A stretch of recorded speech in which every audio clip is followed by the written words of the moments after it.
Her millionaire fiancé slept with her mother before their wedding. She turned the ceremony into payback. Many of you might think this sounds like a negative story. You may even feel like leaving. But stay with me, my beautiful family. I promise you this is not a negative story. It's a powerful one, filled with a beautiful twist you never saw coming. Hi, my very beautiful, loyal, and best family in the world. How are you? Let us bow our heads in prayer. Heavenly Father, with a humble heart I thank you for the greatest gift you placed on this earth. Women. Bless every mother, the heartbeat of the home, who sacrifices her comfort so her children can rise higher. Bless every wife, the loyal crown of her husband, whose love turns a house into a heaven. Bless every daughter, a flower of joy, a treasure of laughter, and the light that carries tomorrow's hope. Bless every grandmother, the pillar of wisdom, whose prayers keep storms away from her children's doors. Women are not just part of creation, they are its foundation. They are oceans of patience, mountains of strength, rivers of compassion, and gardens of love. Father, wrap them in your eternal protection and shower them with blessings that never end. But my beloved family, I must also speak with truth. My soul feels heavy when I see so many leave the story halfway. Do you know what it feels like? It feels like I poured my heart into cooking a feast of love for you, yet you leave the table before tasting the sweetness. It hurts, because every story is my blood, my prayer, my gift to you. But still, I will never stop, because love is stronger than pain, and respect for women is greater than disappointment. To those who are new here, I know trust is not easy, but look into my heart. You will find no lies, no games, no selfishness. Only pure love for family, only honor for women, only truth in my words. If you feel this love, write present. If you stand beside me, write I am with Mr. Peter. We are not strangers. We are one heart, one family, one soul, forever united, forever blessed. We are the family of Mr. Peter. When destiny decides to destroy you, it first gives you everything you've ever dreamed of. And Patrick Mahomes was about to become Lynn Biendelo's most beautiful dream and worst nightmare. The crystal chandelier above the Grand Rosewood Hotel's ballroom cast dancing shadows across the marble floor as Lynn Biendelo adjusted her emerald silk dress, her fingers trembling from the electricity that shot through her veins every time she looked at the man who had transformed her ordinary world into pure magic. Patrick Mahomes stood across the crowded engagement party, his 6'3" frame commanding attention in his midnight blue Armani suit. But his eyes, those deep brown eyes that seemed to hold entire galaxies, never left Lynn's radiant face. At 32, he owned the most prestigious, rare vintage car dealership on the West Coast and commanded respect as the city's most powerful car insurance agent. But tonight, surrounded by 300 of society's elite, he looked at Lynn like she was the only person breathing in the room. "You're staring again," whispered Jasmine, Lynn's best friend since childhood, nudging her with a knowing smile. "Honestly, the way that man looks at you should be illegal. Every woman in this room is jealous of what you two have." Lynn's heart fluttered as Patrick began walking toward her, weaving through clusters of millionaires, celebrities, and business moguls who tried to capture his attention. He moved with the confidence of a man who had built an empire from nothing, but his expression held the vulnerability of someone who had finally found his missing piece. "My queen," Patrick murmured as he reached Lynn, his warm hand sliding around her waist with the gentleness of someone handling priceless porcelain. The nickname always made Lynn's cheeks flush pink, and tonight was no exception.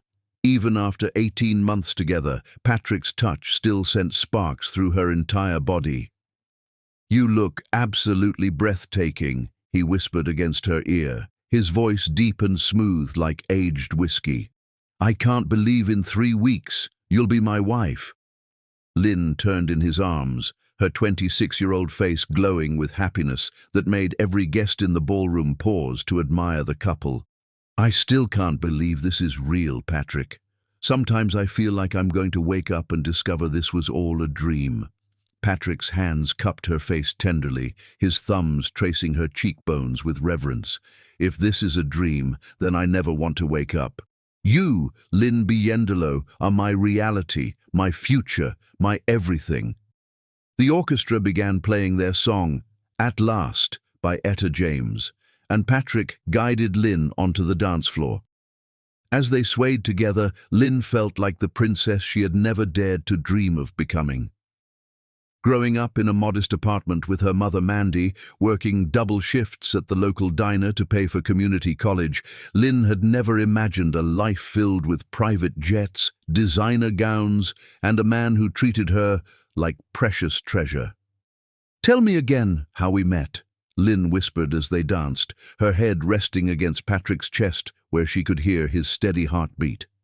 Patrick chuckled, the sound rumbling through his chest. "You were arguing with that insurance adjuster about your car accident claim, and I happened to be in the office reviewing policies. You were wearing that yellow sundress with tiny flowers, and you were so passionate about fighting for what was right that I forgot how to breathe. You interrupted a business meeting to help a stranger with her insurance claim," Lynn said, smiling at the memory. "Your secretary thought you had lost your mind." "I had," Patrick replied, spinning her gently. "I lost my mind the moment I saw you. I had everything, money, power, respect, but I was empty inside until you filled every corner of my soul with light." Across the ballroom, Mandy Biendolo watched the couple with a smile that didn't quite reach her eyes. At 48, Mandy had maintained her striking beauty through expensive treatments and careful maintenance, her dark hair styled in elegant waves and her figure displayed in a designer dress that cost more than Lynn's monthly salary.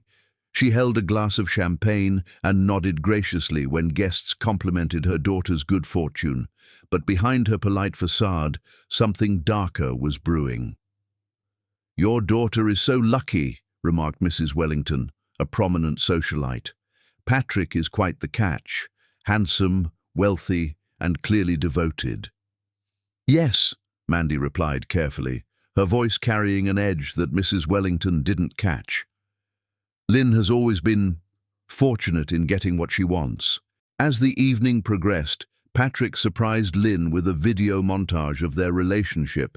Their first date at the vintage car show, where he bought her a 1957 Thunderbird charm bracelet, their romantic weekend in Napa Valley, where he proposed at sunset, and dozens of moments that showcase their deep connection.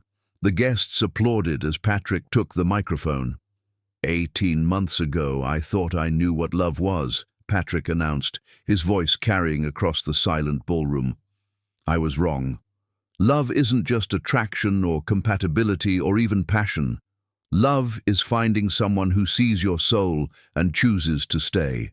Lynn Biendolo saw past my money, my cars, my reputation, and loved the man underneath all the wealth. She taught me that the most valuable thing I own isn't any rare automobile, it's her heart, which she's trusted me to protect forever." The crowd erupted in applause as Patrick pulled Lynn close for a kiss that made several women sigh with envy. Flashbulbs captured the moment that would later be featured in luxury lifestyle magazines as the romance of the year. "I love you beyond words, beyond reason, beyond anything I thought possible," Patrick whispered against Lynn's lips. "In 3 weeks, you'll be my wife, and I'll spend every day of my life proving I deserve the gift of your love." Lynn's eyes sparkled with tears of joy. "I love you too, Patrick. You've given me a fairy tale I never dared to dream of." But fairy tales, Lynn would soon learn, sometimes hide the darkest nightmares. As the evening wound down, Mandy approached the couple with champagne flutes and a bright smile. "To the happy couple," she toasted, her voice sweet as honey. "May your love story be everything you've dreamed of, and more." Patrick raised his glass graciously. "Thank you, Mandy. Lynn is lucky to have such a supportive mother." "Oh, I've always supported Lynn in everything," Mandy replied, her smile never faltering, even as her eyes flashed with something Patrick was too love-drunk to notice. "I'll do anything to ensure she gets exactly what she deserves."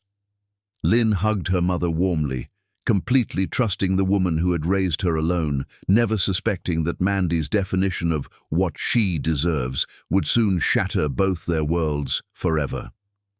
The engagement party ended with guests departing into the night, all praising the perfect couple and their obvious devotion. Patrick and Lynn stood on the hotel's balcony, overlooking the city lights, wrapped in each other's arms as a gentle breeze carried the scent of jasmine. 3 weeks, Patrick murmured, pressing a soft kiss to Lynn's temple. 3 weeks until you're mine forever. Forever, Lynn echoed, her heart full of love and dreams of their beautiful future.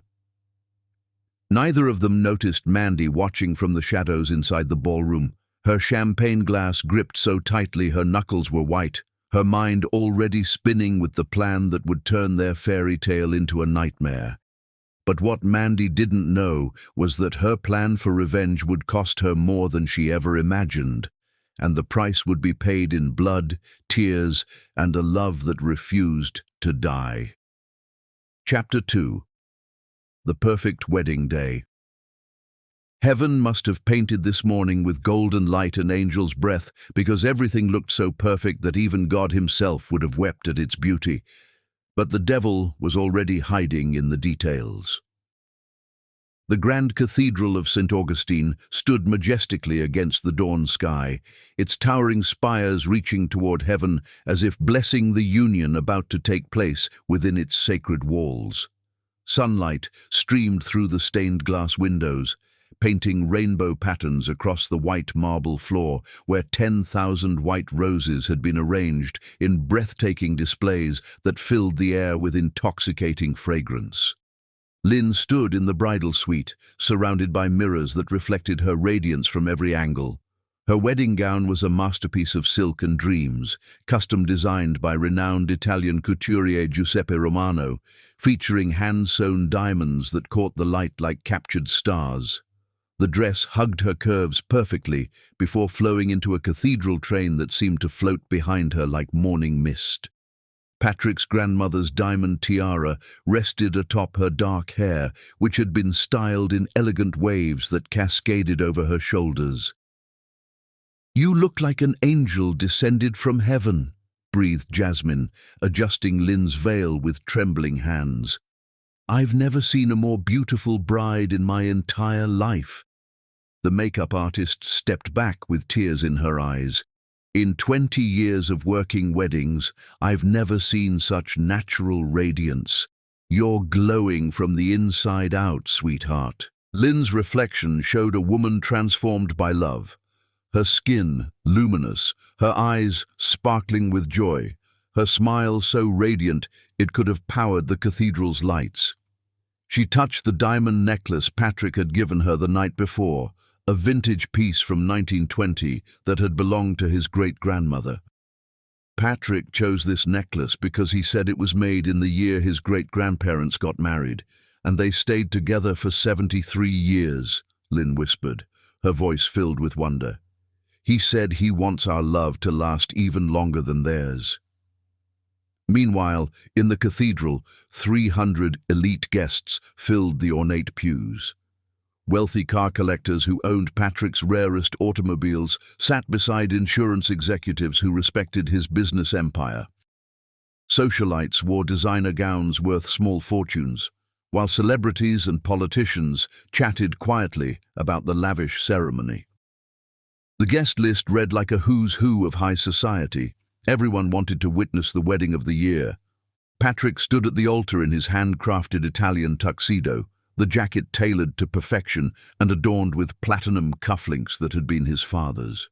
His dark hair was styled immaculately, and his strong jawline was clean-shaven, but his hands trembled slightly, not from nerves, but from pure anticipation of seeing his bride walk down the aisle. "You ready for this, brother?" asked his best man, James Rodriguez, who had been Patrick's friend since college. "You look like you're about to jump out of your skin." Patrick adjusted his platinum tie clip, a gift from Lynn that bore their initials intertwined. "I've been ready for this moment since the day I met her, James. Lynn is my everything, my heart, my soul, my reason for living. I can't wait to call her my wife." The 12-piece orchestra, flown in specially from Vienna, began tuning their instruments as the wedding coordinator checked every detail one final time.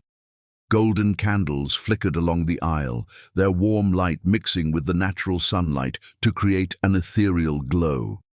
White silk ribbons adorned every pew, and the altar was decorated with cascading arrangements of white orchids and roses that Patrick had personally selected because they were Lynn's favorites. In the back of the cathedral, Mandy Biendolo stood before a mirror in the mother's dressing room, adjusting her sophisticated navy blue dress, a designer piece that Patrick had insisted on purchasing for her. Her dark hair was styled in an elegant updo, and her makeup was flawless, but her eyes held an intensity that would have alarmed anyone paying close attention. "You look stunning, Mandy," said Rebecca, Lynn's aunt, as she entered the room. "Your daughter is so lucky to have such a beautiful, supportive mother walking her down the aisle today." "Lucky," Mandy repeated softly, her reflection showing a smile that didn't quite reach her eyes. "Yes, Lynn has always been very lucky." Rebecca studied Mandy's expression with concern. "Are you all right, honey? You seem tense." Mandy turned from the mirror with a brilliant smile that transformed her entire demeanor. "I'm perfect, Rebecca. Just emotional about giving away my little girl to such a wonderful man. Patrick is everything a mother could want for her daughter, wealthy, handsome, successful. And completely devoted to Lynn," Rebecca added warmly. "I've never seen a man so in love. The way he looks at her is like she hung the moon and stars." "Yes," Mandy agreed, her voice carrying an odd note that Rebecca couldn't quite identify. "Patrick certainly knows how to appreciate beautiful women." The organ began playing the processional, and guests rose to their feet in anticipation. The massive cathedral doors opened to reveal 6 flower girls in white dresses, scattering rose petals down the aisle while carrying baskets of baby's breath. Behind them walked 8 bridesmaids in flowing lavender gowns, each carrying bouquets of white peonies tied with silk ribbons. Patrick's breath caught in his throat as the music swelled, knowing that any moment he would see his bride. His heart pounded so hard he was certain everyone in the cathedral could hear it echoing off the stone walls. "This is it," James whispered. "Your queen is about to make her entrance." The orchestra reached crescendo as every guest turned toward the cathedral doors, cameras ready to capture the moment when Lynn would appear in all her bridal glory.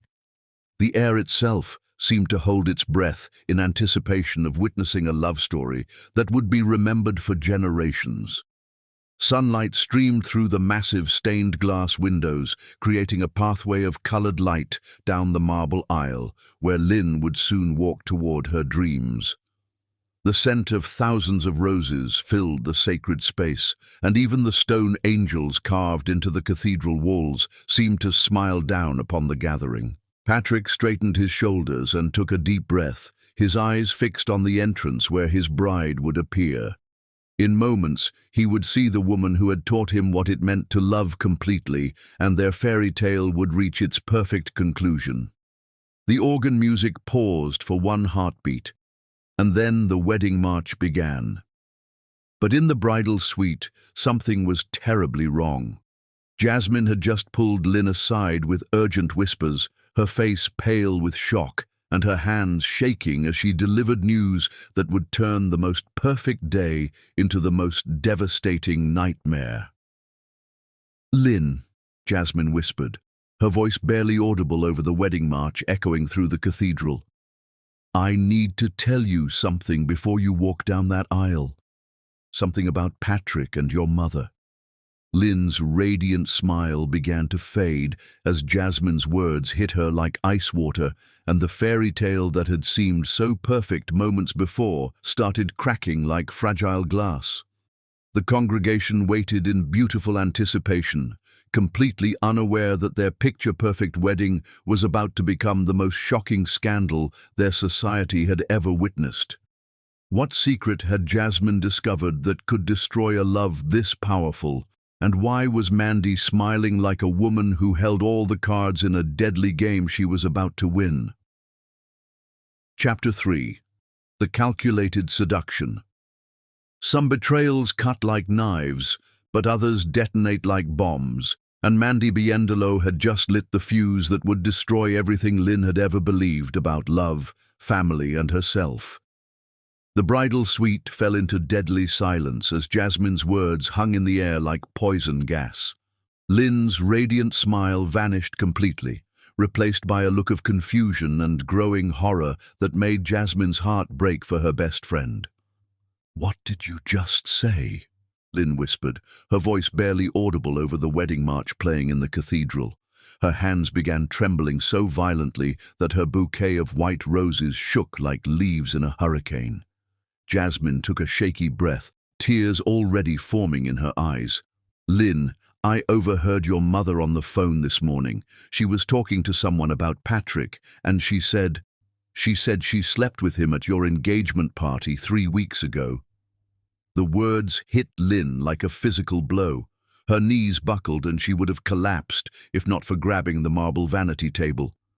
The diamond tiara slipped slightly on her head as she stared at Jasmine in disbelief. "That's impossible," Lynn gasped, shaking her head frantically. "Jasmine, you must have misunderstood. My mother would never, Patrick would never, we're getting married in 10 minutes. "I heard her clearly, Lynn. She was laughing about it, saying she taught you a lesson about trusting people too easily. She said she planned everything perfectly, that she seduced Patrick deliberately when he was drinking alone in the garden during your engagement party." Lynn's reflection in the mirror showed a bride transforming into a broken woman before her very eyes. Her perfect makeup couldn't hide the devastation spreading across her features like a storm cloud covering the sun. "Planned?" Lynn whispered, her voice hollow with shock. "She planned to seduce my fiancé. According to what I heard, she wanted to destroy your happiness," Jasmine continued reluctantly. "She said something about you not deserving the fairy tale life when she never had one."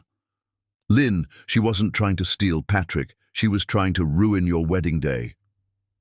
The full scope of her mother's cruelty hit Lynn like a tsunami. This wasn't a moment of weakness or jealousy. It was calculated destruction designed to demolish her daughter's dreams on the most important day of her life. "She wanted to humiliate me," Lynn said, her voice growing stronger as understanding dawned. "She wanted to destroy my perfect day because she couldn't stand seeing me happy." "What are you going to do?" Jasmine asked nervously, recognizing the dangerous glint in Lynn's eyes. Lynn straightened her tiara and smoothed her wedding dress, her devastation transforming into something cold and powerful. "If Mother wants public humiliation, then that's exactly what she'll get. But it won't be mine." "Lynn, what do you mean?" Jasmine gasped, but Lynn was already moving toward the door with purposeful strides. "I'm going to give everyone exactly what they came to see," Lynn said, her voice calm but filled with steel. "A wedding they'll never forget." In the cathedral, Patrick stood at the altar checking his platinum watch. The bride was 5 minutes late, but he wasn't worried. Lynn was worth waiting for forever. He had no idea that his moment of weakness 3 weeks ago was about to destroy everything he held sacred. The massive cathedral doors opened with ceremonial flourish, and the congregation rose to their feet in unison. Lynn appeared in the doorway like a vision from heaven itself, her smile radiant as she began her walk down the rose-petal-strewn aisle. Patrick's breath caught in his throat. His bride looked absolutely ethereal, and his heart swelled with so much love he thought it might burst. He had no idea he was watching an angel walking toward his judgment. Lynn reached the altar where Patrick waited with pure adoration shining in his eyes. Father Michael smiled warmly at the radiant couple as the music faded into reverent silence. "Dearly beloved," Father Michael began, "we are gathered here today to witness the union of Patrick and Lynn in holy matrimony." Patrick's eyes never left Lynn's face, completely unaware of the storm about to break over his head. "If anyone knows of any reason why these two should not be joined in marriage, speak now or forever hold your peace," Father Michael continued. Instead of the traditional silence, Lynn stepped forward and turned to face the congregation, her smile remaining radiant, but her eyes holding fire that could have melted steel. "Actually, Father Michael," Lynn said, her voice carrying clearly through the cathedral's perfect acoustics, "before we exchange vows, I believe our guests deserve to know something important about my groom and my mother." A murmur rippled through the congregation as 300 faces turned toward the bride with curiosity and growing confusion. Patrick's face began to pale as he realized something was terribly wrong. "3 weeks ago, at our engagement party," Lynn continued, her voice growing stronger and clearer, "while I was inside getting ready for photos, my beloved groom shared an intimate encounter with my mother in the garden." The cathedral erupted into shocked gasps, dropped programs and frantic whispers as the congregation processed the devastating revelation. Camera flashes began popping like fireworks as society reporters realized they were witnessing the scandal of the decade. Patrick's face went completely white, his mouth opening and closing soundlessly as he stared at Lynn in absolute horror. "Lynn, please, let me explain." "Oh, there's more," Lynn said with a smile that could have frozen hellfire. "This wasn't a moment of weakness or mistake.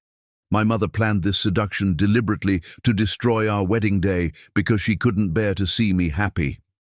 The congregation erupted into fresh chaos as they realized they weren't just witnessing betrayal, they were seeing calculated family destruction unfold in real time.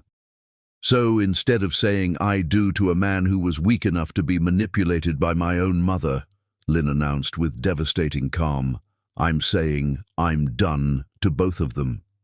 She removed the enormous diamond engagement ring with ceremonial slowness, holding it up so every guest could see the symbol of Patrick's broken promises, then placed it on the marble altar beside the unity candles. "The wedding is over," Lynn declared, "but my mother's show is just beginning."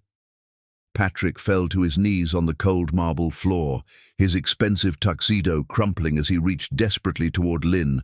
"Please, my love, don't do this." "I was manipulated, but that doesn't excuse my weakness." But Lynn was already walking away, her cathedral train flowing behind her like liquid silk, leaving Patrick kneeling alone in front of 300 witnesses to his destruction. The perfect revenge was complete. Mandy's plan to humiliate Lynn had backfired spectacularly, turning instead into Patrick's public destruction and Lynn's triumphant exit. But Mandy wasn't finished with her cruel games, and the real explosion was about to tear Lynn's world apart in ways that would make Patrick's betrayal seem like a gentle rain compared to the hurricane coming next. Chapter 4. The Mother's Explosion.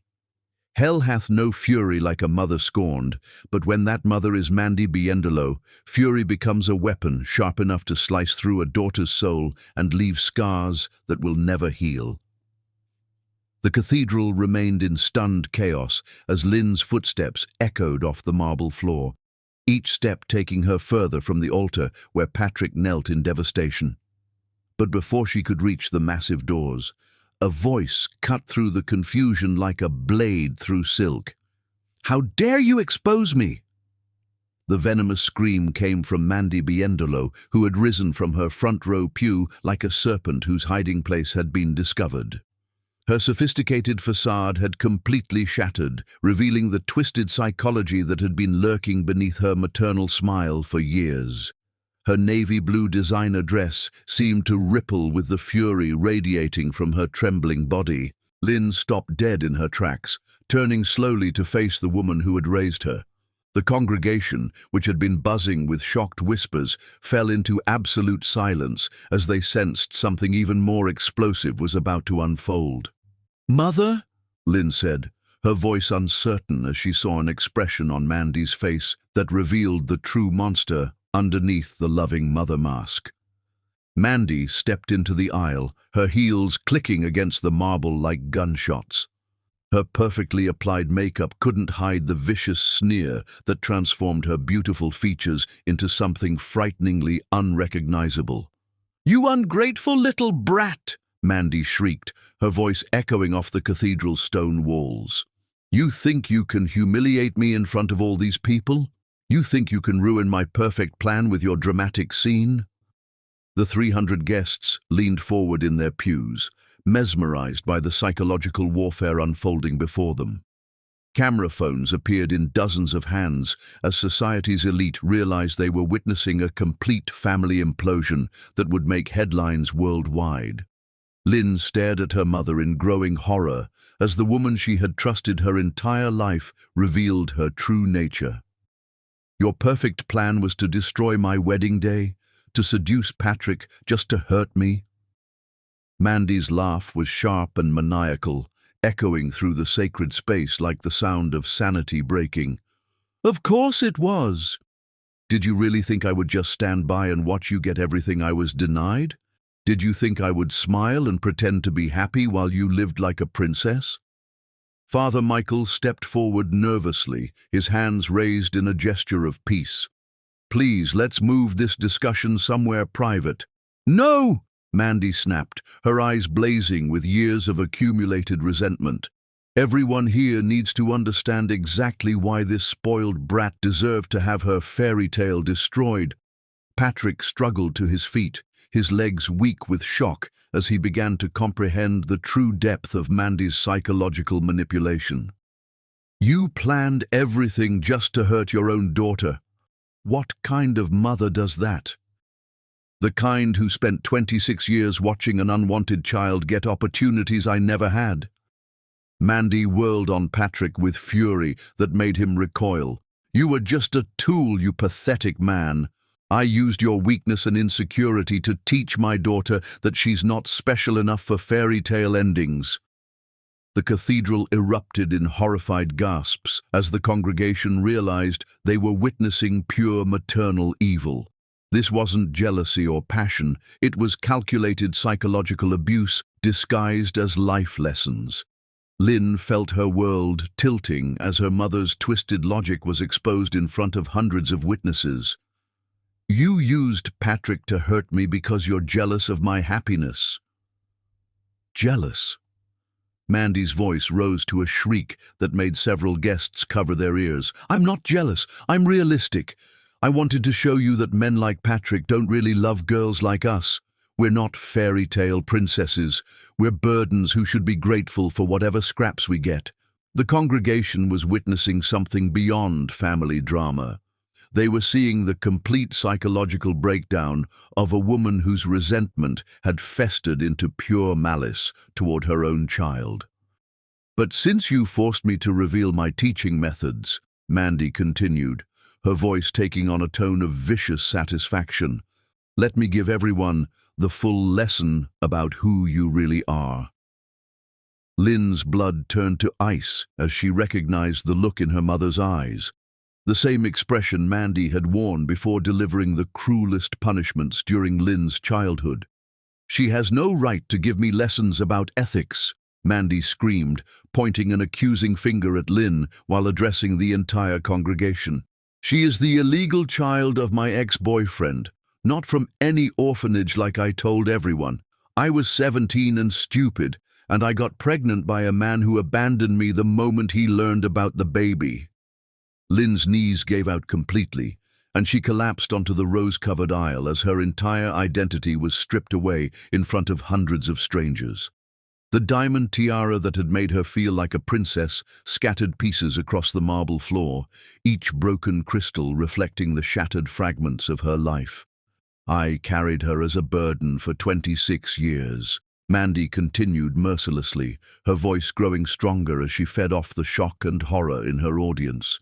I sacrificed my teenage years, my figure, my social life, my chances at finding real love, all for an ungrateful child who was the product of one stupid night with a boy who ran away. The revelation hit the congregation like a bomb. Whispers exploded throughout the pews as society's elite processed the shocking truth, their phones recording every second of Lynn's complete humiliation.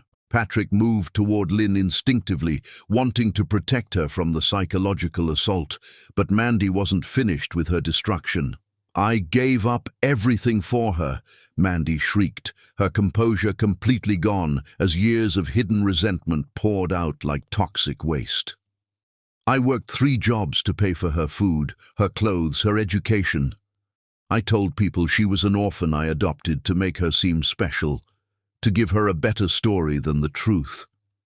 The truth being that you resented every moment of raising me," Lynn whispered from where she knelt on the floor, her voice broken but still carrying. "Yes," Mandy screamed, finally admitting what she had hidden for decades. "I resented every diaper, every sleepless night, every dollar I spent on you instead of myself. I resented watching you grow up beautiful and hopeful when I was trapped and bitter." The cathedral was in complete chaos now. Guests stood in their pews, shouting in outrage at Mandy's cruelty. Several women were crying openly, and men were shaking their heads in disgust at witnessing such maternal abuse. "And now she dares to expose my teaching methods," Mandy continued, completely lost in her own twisted justification. "I seduced Patrick to show her that men can't be trusted, that love is a lie, and that she's nothing special, just like I learned when her father abandoned me." "You're sick," Patrick said, his voice filled with horror and disgust. "You used your own psychological damage to torture your daughter. I thought you were a grieving mother. I had no idea you were a predator using her own wedding to destroy her." "I'm realistic," Mandy shot back. "I saved her from years of disappointment by showing her the truth early. Men like you don't stay faithful to girls like us. You proved that when you fell for my seduction." Lynn struggled to her feet, her wedding dress torn and stained, but her eyes now burning with understanding instead of confusion. "You didn't teach me about men, Mother. You taught me about you. You showed me that some people are so broken by their own pain that they destroy everyone around them." "I taught you reality," Mandy screamed, but her voice was becoming shrill and desperate as she realized the congregation was looking at her with revulsion instead of understanding. "You taught me that having a child doesn't automatically make someone a mother," Lynn replied, her voice growing stronger with each word. "Real mothers protect their children's hearts. They don't use them for target practice." The congregation murmured agreement, clearly siding with Lynn against her abusive mother. Mandy looked around at the faces staring at her with disgust and horror, suddenly realizing that her moment of victory had become her own public exposure as a psychological abuser. "I did everything for you." Mandy tried one last desperate justification, but her voice cracked with the knowledge that she had lost every ally in the room. "You did everything to me," Lynn corrected, finding strength she didn't know she possessed. "There's a difference." With that final truth hanging in the air like a judgment, Mandy gathered her purse with shaking hands and pushed through the crowd toward the exit. But instead of the triumphant departure she had planned, she fled like the exposed abuser she was, leaving behind a congregation that now understood they had witnessed not family drama, but years of psychological torture finally coming to light. Lynn stood in the ruins of her wedding, surrounded by scattered rose petals and broken dreams, but for the first time in her life, she felt free from her mother's manipulation. Patrick remained kneeling on the marble floor, his face buried in his hands, as he realized he had been used as a weapon in Mandy's war against her own daughter, a war that had been raging long before he ever entered their lives. The wedding was destroyed, the truth was exposed, and both Lynn and Patrick were broken, but sometimes complete destruction is the only way to clear the ground for something entirely new to grow. As the cathedral emptied and the scandal spread across social media, neither Lynn nor Patrick knew that their real love story was about to begin, not with fairy tale perfection, but with two wounded souls learning to trust again in a world where even mothers could be monsters. Chapter 5. The Broken Millionaire. When a king loses his crown, he becomes just a man.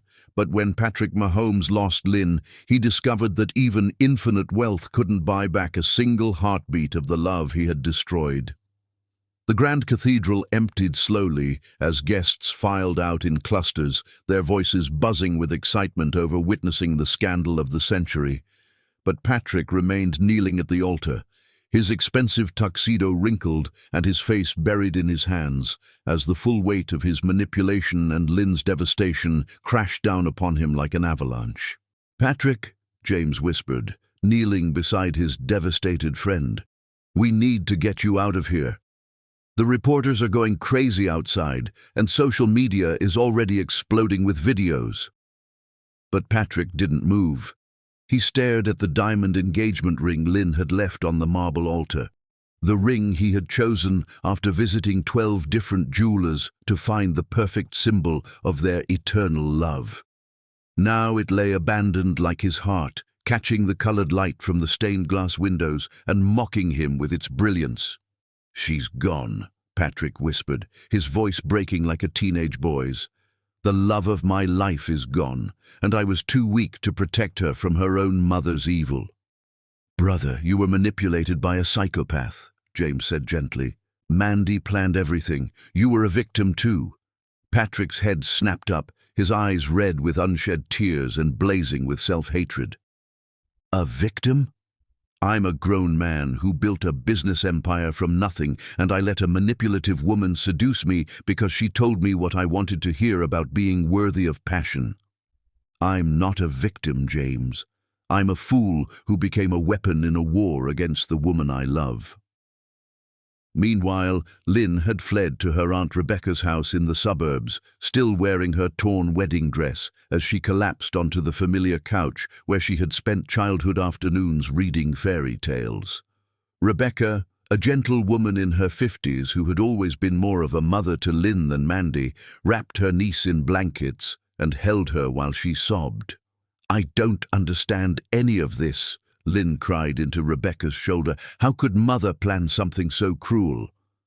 How could Patrick be weak enough to fall for it?" Rebecca stroked Lynn's hair gently, her own heart breaking for the girl she had helped raise. "Honey, some people are so damaged by their own pain that they spread it like a disease. Your mother has been bitter and resentful since the day you were born, and today she finally showed her true colors." "But Patrick," Lynn sobbed, "he said he loved me, promised to protect me, and then he let her seduce him because he was insecure."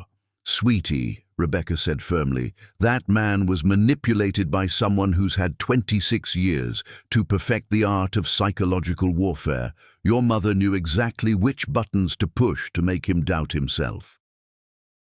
Lynn's cousin Maria arrived within the hour, having seen the viral videos already spreading across social media. At 30, Maria was a successful lawyer who had always been protective of Lynn like an older sister. "That witch finally showed her true face," Maria said bluntly, settling beside Lynn on the couch. "But honey, you need to understand something important. Patrick was played by a master manipulator. That doesn't excuse his weakness, but it explains it." "Everyone keeps saying he was manipulated," Lynn said, looking between her aunt and cousin.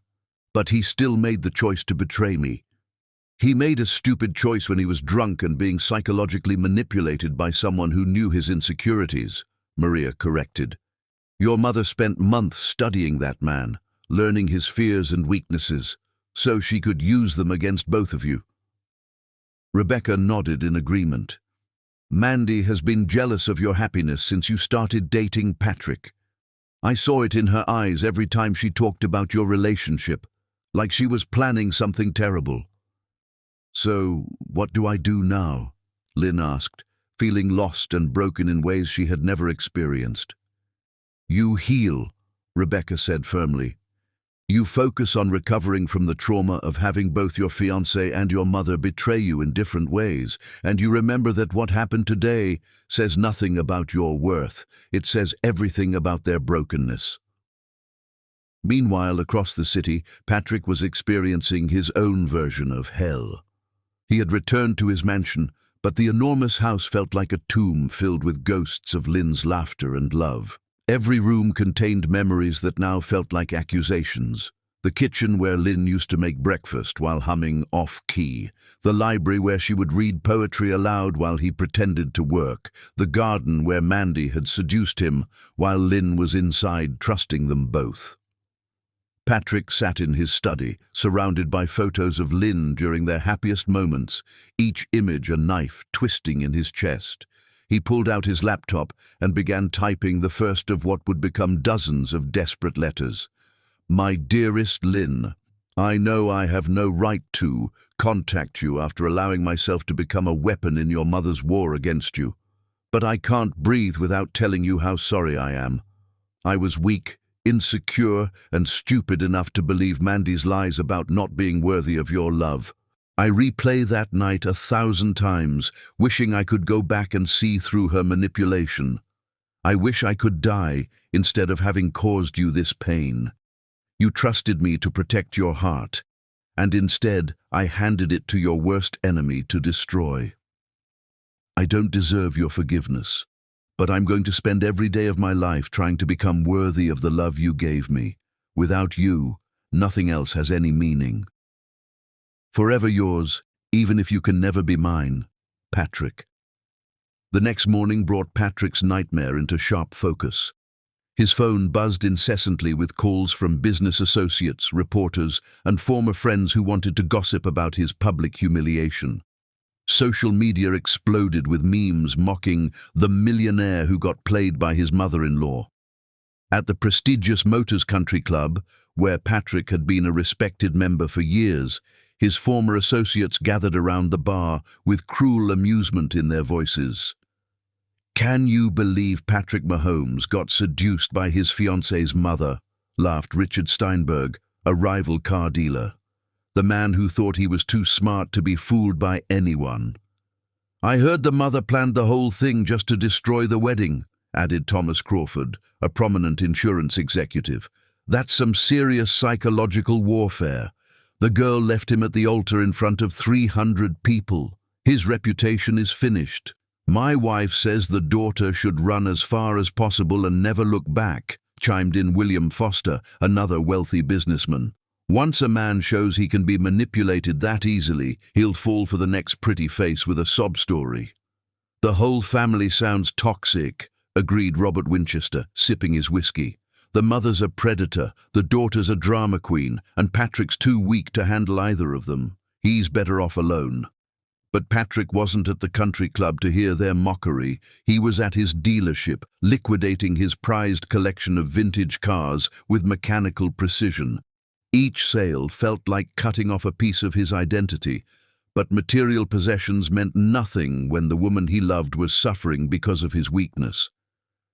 Sir, are you sure about selling the 1967 Shelby Cobra? Asked his sales manager, David Torres.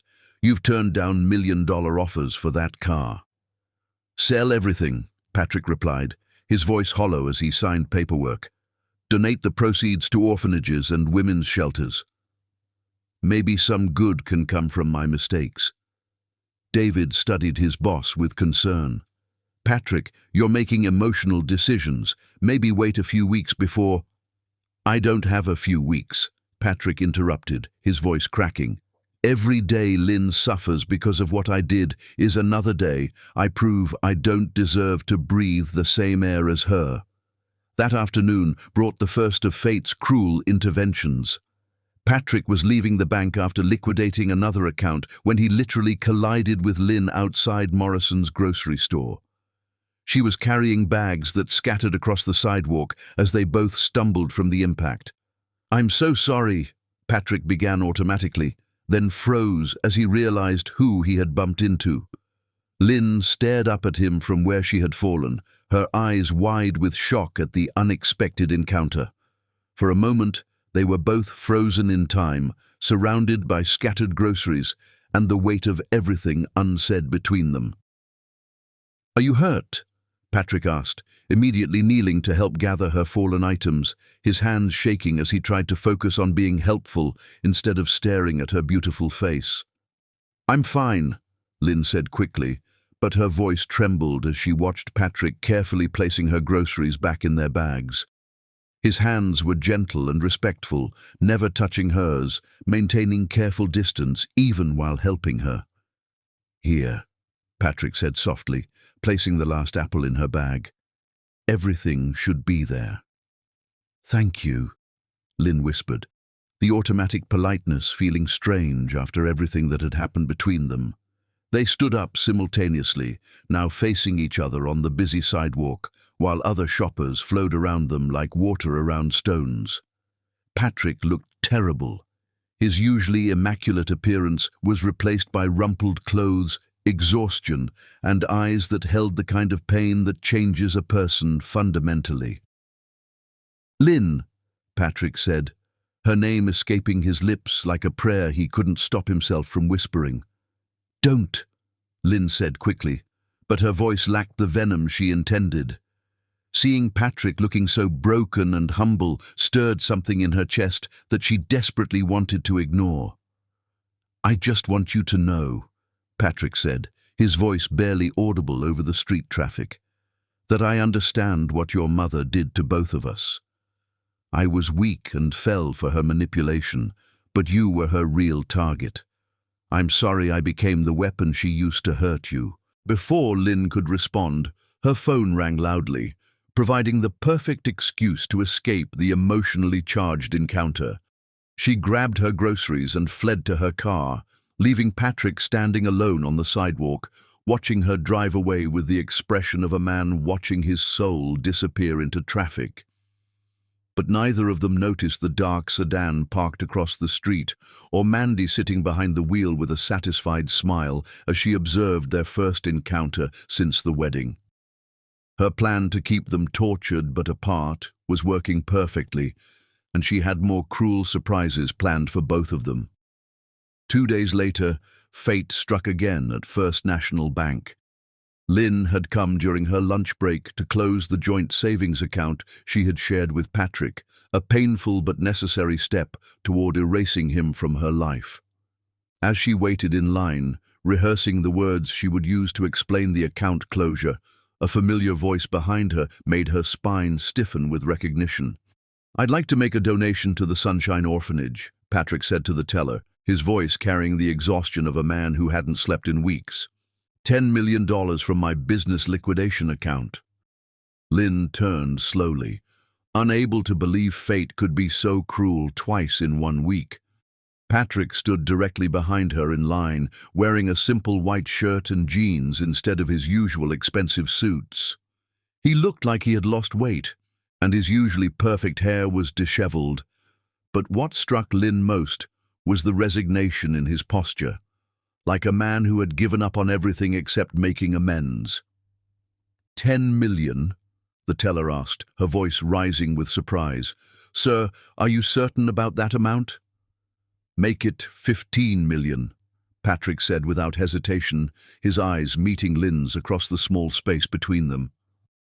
"The Sunshine Orphanage helps children who were abandoned by their fathers. Since I understand what it feels like to fail someone you're supposed to protect, maybe my money can prevent other children from suffering." Lynn's chest tightened as she realized the implication. Patrick was donating his fortune to orphanages because of her, because Mandy had revealed the lie about Lynn's orphan background, and Patrick was trying to honor the story that had been stolen from her. "Patrick," Lynn said softly, his name slipping from her lips before she could stop it. "I'm not trying to buy your forgiveness," Patrick said quickly, stepping closer as other bank customers began recognizing them from viral wedding videos. "I'm trying to become the kind of man who deserves to exist in the same world as you." "By giving away your fortune?" Lynn asked, confusion mixing with the anger she was trying desperately to maintain. By learning that the only thing of real value I ever had was your love, Patrick replied, his voice raw with honesty. Money, cars, reputation, none of it brought me happiness. Only you did that, and I threw it away because I was too insecure to believe I deserved it. Their conversation was interrupted by other customers who recognized them, some offering Lynn sympathy, and others staring with morbid curiosity at the infamous couple. The attention made Lynn uncomfortable, reminding her that their private pain had become public entertainment. I have to go, Lynn said, backing toward the exit while keeping her eyes on Patrick's devastated face. I understand, Patrick replied, not trying to follow her. But Lynn, please know that every day I live with what I did to you, every dollar I give away, every moment I spend trying to become better. It's all because loving you taught me what really matters. Even if you never forgive me, you changed me forever. Lynn fled the bank with Patrick's words echoing in her mind, his genuine regret and transformation, creating cracks in the armor of anger she was trying to maintain around her shattered heart. That evening, as Lynn sat in Rebecca's kitchen picking at homemade soup, her phone rang with calls from more family friends who had seen the viral wedding videos. Lynn, darling, it's Cousin David from Chicago, came the voice through speakerphone.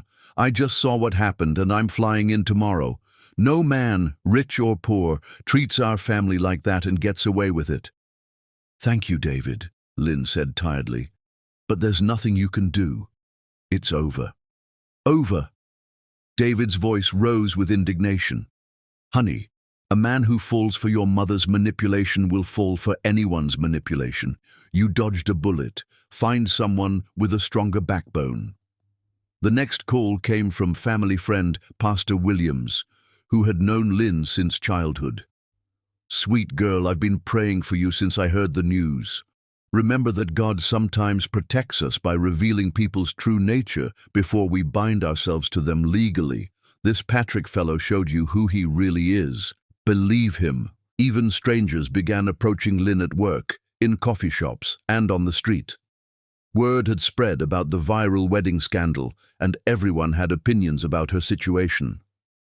I saw your wedding video online, said Janet, a co-worker at Lynn's marketing job. Honey, you handled that with such class. Any man weak enough to be seduced by his fiancé's mother isn't worth the tissues you cried into. My grandmother always said once a cheater, always a cheater, added Mike, another colleague. Doesn't matter if he was manipulated, he still made the choice to betray you. But not everyone agreed. At the coffee shop where Lynn tried to find solace in anonymity, an elderly woman named Mrs. Patterson approached her table with gentle eyes. Excuse me, dear, but I couldn't help recognizing you from the news, the woman said kindly. I wanted you to know that sometimes good men make terrible mistakes when they're being manipulated by evil people. That doesn't excuse what he did, but it might explain it. Lynn looked up at the stranger with surprise. You think I should forgive him? I think you should heal first, Mrs. Patterson replied wisely. But don't let one person's evil poison your ability to recognize genuine remorse when you see it. I've been married for 52 years, and I've learned that love sometimes requires forgiving the unforgivable. These conflicting opinions created a storm in Lynn's mind as she tried to process not just Patrick's betrayal, but the revelation about her parentage and her mother's years of hidden resentment. Every person who offered advice forced her to examine her situation from new angles, making her healing process even more complicated.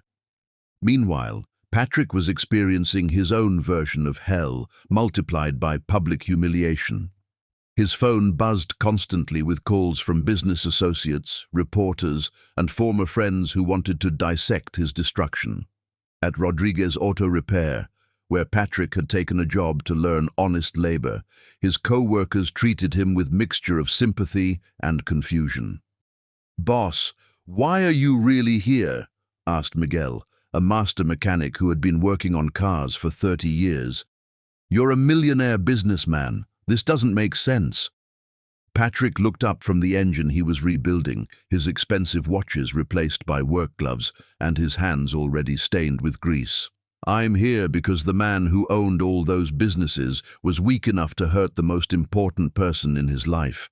I need to learn what it means to earn something instead of buying it." "You're punishing yourself," observed Carlos, another mechanic. "Rich guy guilt doesn't fix broken hearts, man." "I'm not punishing myself," Patrick replied, his honesty cutting through their skepticism. "I'm trying to become someone worthy of the love I destroyed. The woman I hurt deserves to know that her love changed me, even if she never wants to see me again." His transformation continued with relentless dedication. Patrick sold his mansion and moved to a modest apartment, traded his collection of luxury cars for a simple Honda, and began working 18-hour days split between the garage and volunteer work at homeless shelters. But fate seemed determined to torture both him and Lynn with constant reminders of what they had lost. The next cruel encounter happened at Metropolitan General Hospital, where both had come to visit sick relatives on the same day. Lynn was leaving her grandfather's room when she rounded a corner and walked straight into Patrick, who was carrying flowers for his elderly neighbor, Mrs. Chen, from his apartment building.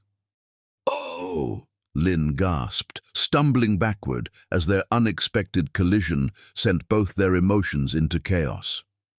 "Lynn!" Patrick breathed, dropping the flowers as instinct made him reach out to steady her, then pulling his hands back when he remembered he had no right to touch her anymore. They stood in the hospital corridor, surrounded by the antiseptic smell and fluorescent lighting that made everything feel stark and unforgiving. Patrick looked exhausted and humble, his expensive clothes replaced by simple jeans and a work shirt that smelled faintly of motor oil. "What are you doing here?" Lynn asked, trying to keep her voice steady while her heart raced from the unexpected encounter. "Visiting Mrs. Chen," Patrick replied, gesturing toward the scattered flowers. "She's been in the hospital for a week with pneumonia, and she doesn't have any family to check on her." The simple kindness of his action, visiting a lonely elderly neighbor, struck Lynn as completely different from the Patrick she remembered, who had been generous but practical about charity. This man seemed to be learning compassion from personal experience with loss and loneliness. "Your grandfather?" Patrick asked gently, noticing Lynn's red-rimmed eyes. "Recovering from heart surgery," Lynn replied automatically, then caught herself opening up to the man who had betrayed her. "I should go." "Of course," Patrick said, immediately stepping aside to give her clear passage. "I hope he recovers quickly. Family is precious." The weight of everything unspoken hung between them as Lynn walked away, leaving Patrick to gather the scattered flowers alone in the hospital corridor, both of them shaken by how much pain a simple accidental encounter could generate.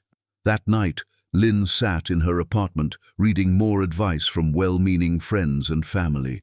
Text messages poured in from relatives across the country who had seen the viral videos. Aunt Susan from Portland, "Sweetheart, men who cheat before the wedding will cheat after. You're young and beautiful. Find someone worthy of your heart." Uncle Robert from Denver, "That boy showed his true colors when tested. Character is revealed under pressure, and his character failed the test." But mixed in with the condemnation were other voices. Family friend Mrs. Rodriguez, "Sometimes good people make terrible choices when they're hurting inside. Not saying you should forgive, just saying people can change if the regret is genuine." Neighbor Tom from down the hall, "I've been watching the news coverage and that man looks like someone who's genuinely suffering for his mistake." "Not all regret is fake, honey." The conflicting advice created a symphony of confusion in Lynn's mind as she struggled to separate genuine wisdom from well-meaning but misguided opinions. Everyone wanted to protect her, but no one could help her understand the battle raging in her own heart between love and betrayal. As she prepared for bed, Lynn found herself standing at her window, looking out at the city lights and wondering if Patrick was somewhere out there, staring at the same stars and feeling the same agonizing mix of love and loss that kept her awake every night. She didn't know that Patrick was indeed awake, sitting in his sparse apartment, writing in the journal that had become his only confidant. Day 4, without Lynn. I sold the Lamborghini collection today and donated the money to 3 different charities in her honor. James thinks I'm having a breakdown, but I've never seen more clearly. The man who owned those cars was someone I don't want to be anymore. I dream about her every night, and I wake up hating myself more each morning. But I also wake up more determined to become worthy of the love she gave me, even if she never gives it again. Tomorrow I start working at the garage. Maybe honest work will teach me what real value means.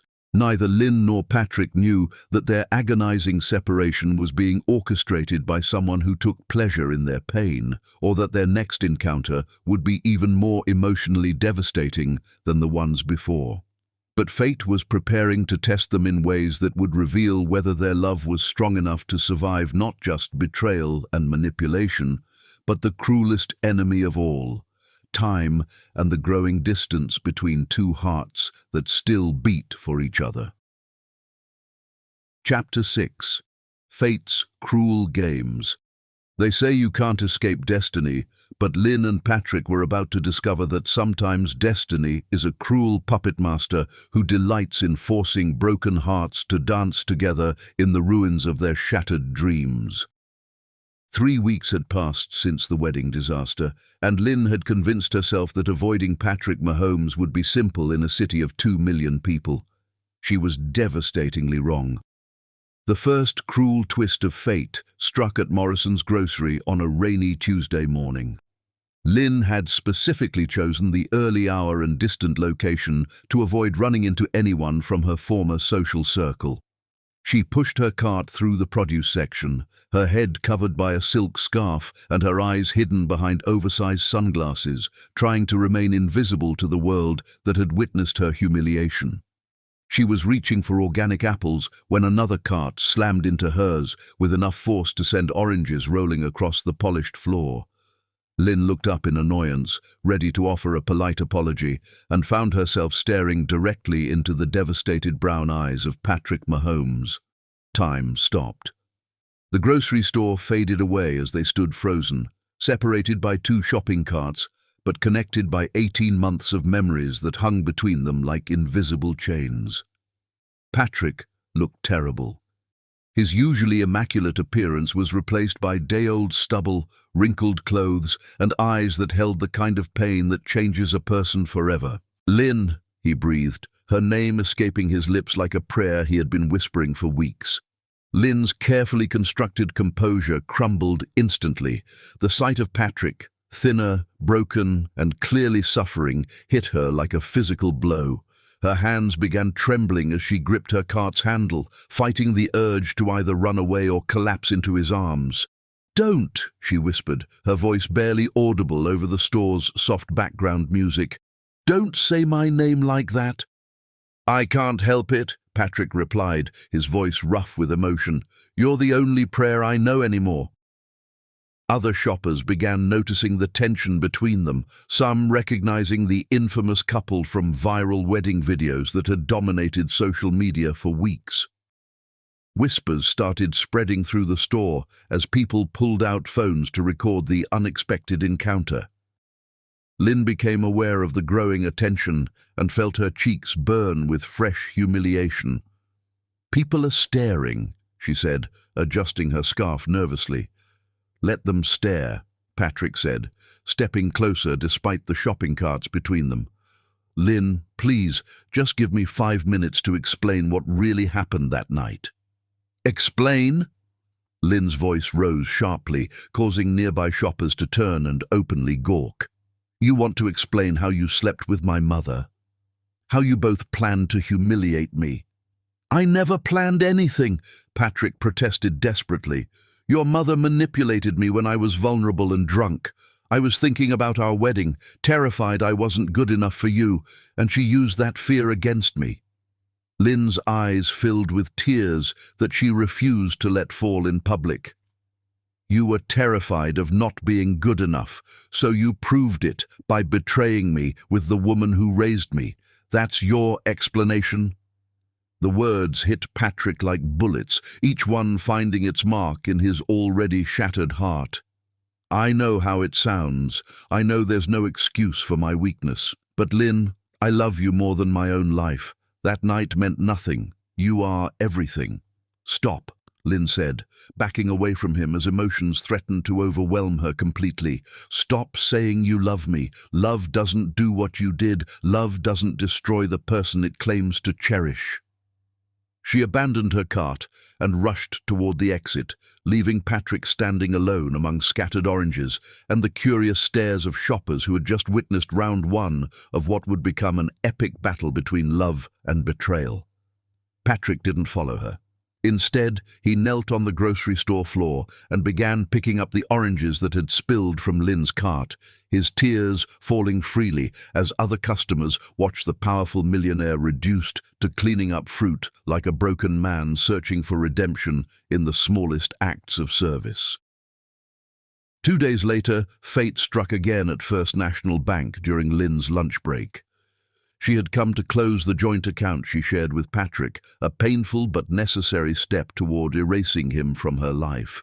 As she waited in line, rehearsing the words she would use to request account closure, a familiar voice behind her made her spine stiffen. "I'd like to make a donation to the Sunshine Orphanage," Patrick said to the teller, his voice carrying the exhaustion of a man who hadn't slept in weeks. $5 million from my business account." Lynn turned slowly, unable to believe fate could be so cruel twice in 1 week. Patrick stood 3 feet behind her in line, wearing a simple white shirt and jeans instead of his usual expensive suits.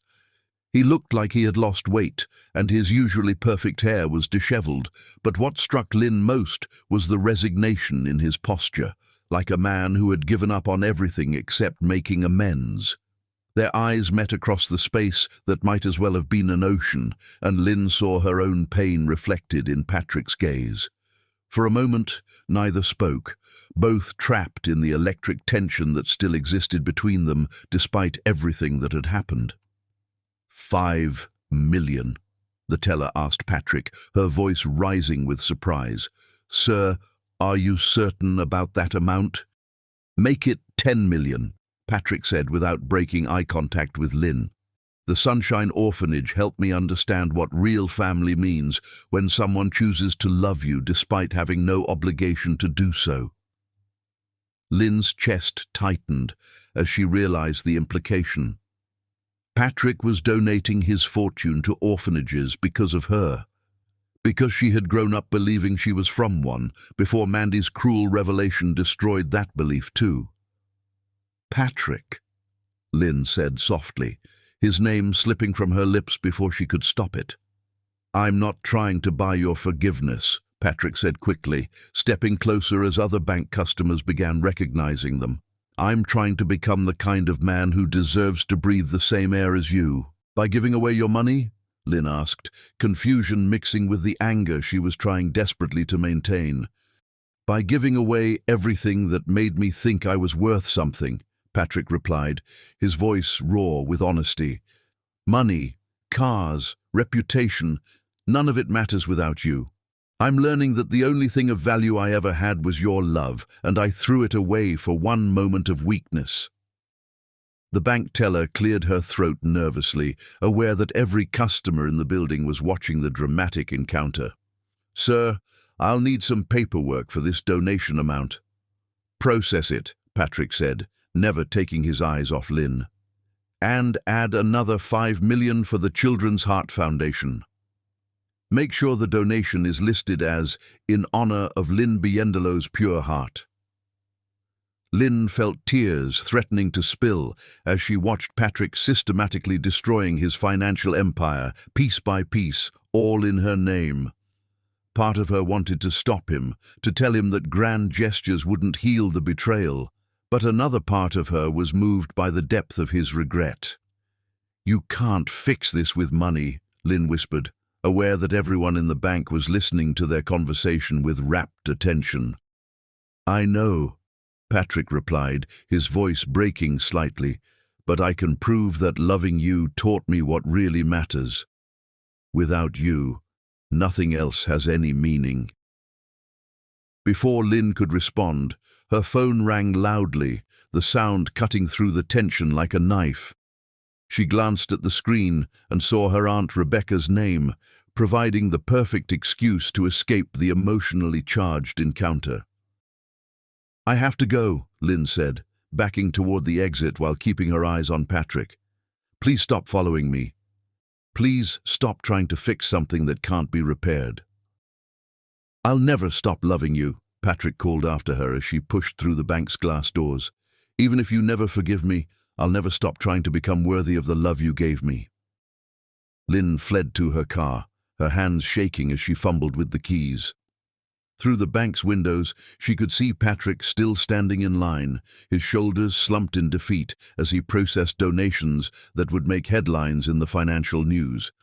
Her phone buzzed with a text message, and Lynn's heart jumped, thinking it might be Patrick. Instead, it was from an unknown number. "Stop running from destiny. Some meetings are written in the stars. A friend." Lynn stared at the message in confusion and growing unease. Who was watching her encounters with Patrick, and why did it feel like invisible hands were orchestrating these painful meetings? That evening, as she sat in her apartment surrounded by Patrick's unopened letters, Lynn couldn't shake the feeling that their chance encounters weren't random at all. Someone was pulling strings behind the scenes, forcing them together for reasons she couldn't understand. She picked up one of Patrick's letters, her fingers tracing his handwriting through the envelope. Inside lay either more pain or the first step toward understanding why fate seemed determined to thrust them together despite their shattered trust. As thunder rumbled outside her window, Lynn made a decision that would change everything. She opened the letter. But what Lynn discovered in Patrick's words would either begin her healing or destroy the last fragments of her ability to trust anyone ever again, and somewhere in the shadows, Mandy was watching every move with a smile that promised even darker revelations were yet to come. Chapter 7. Fiery Encounters and Daily Regret.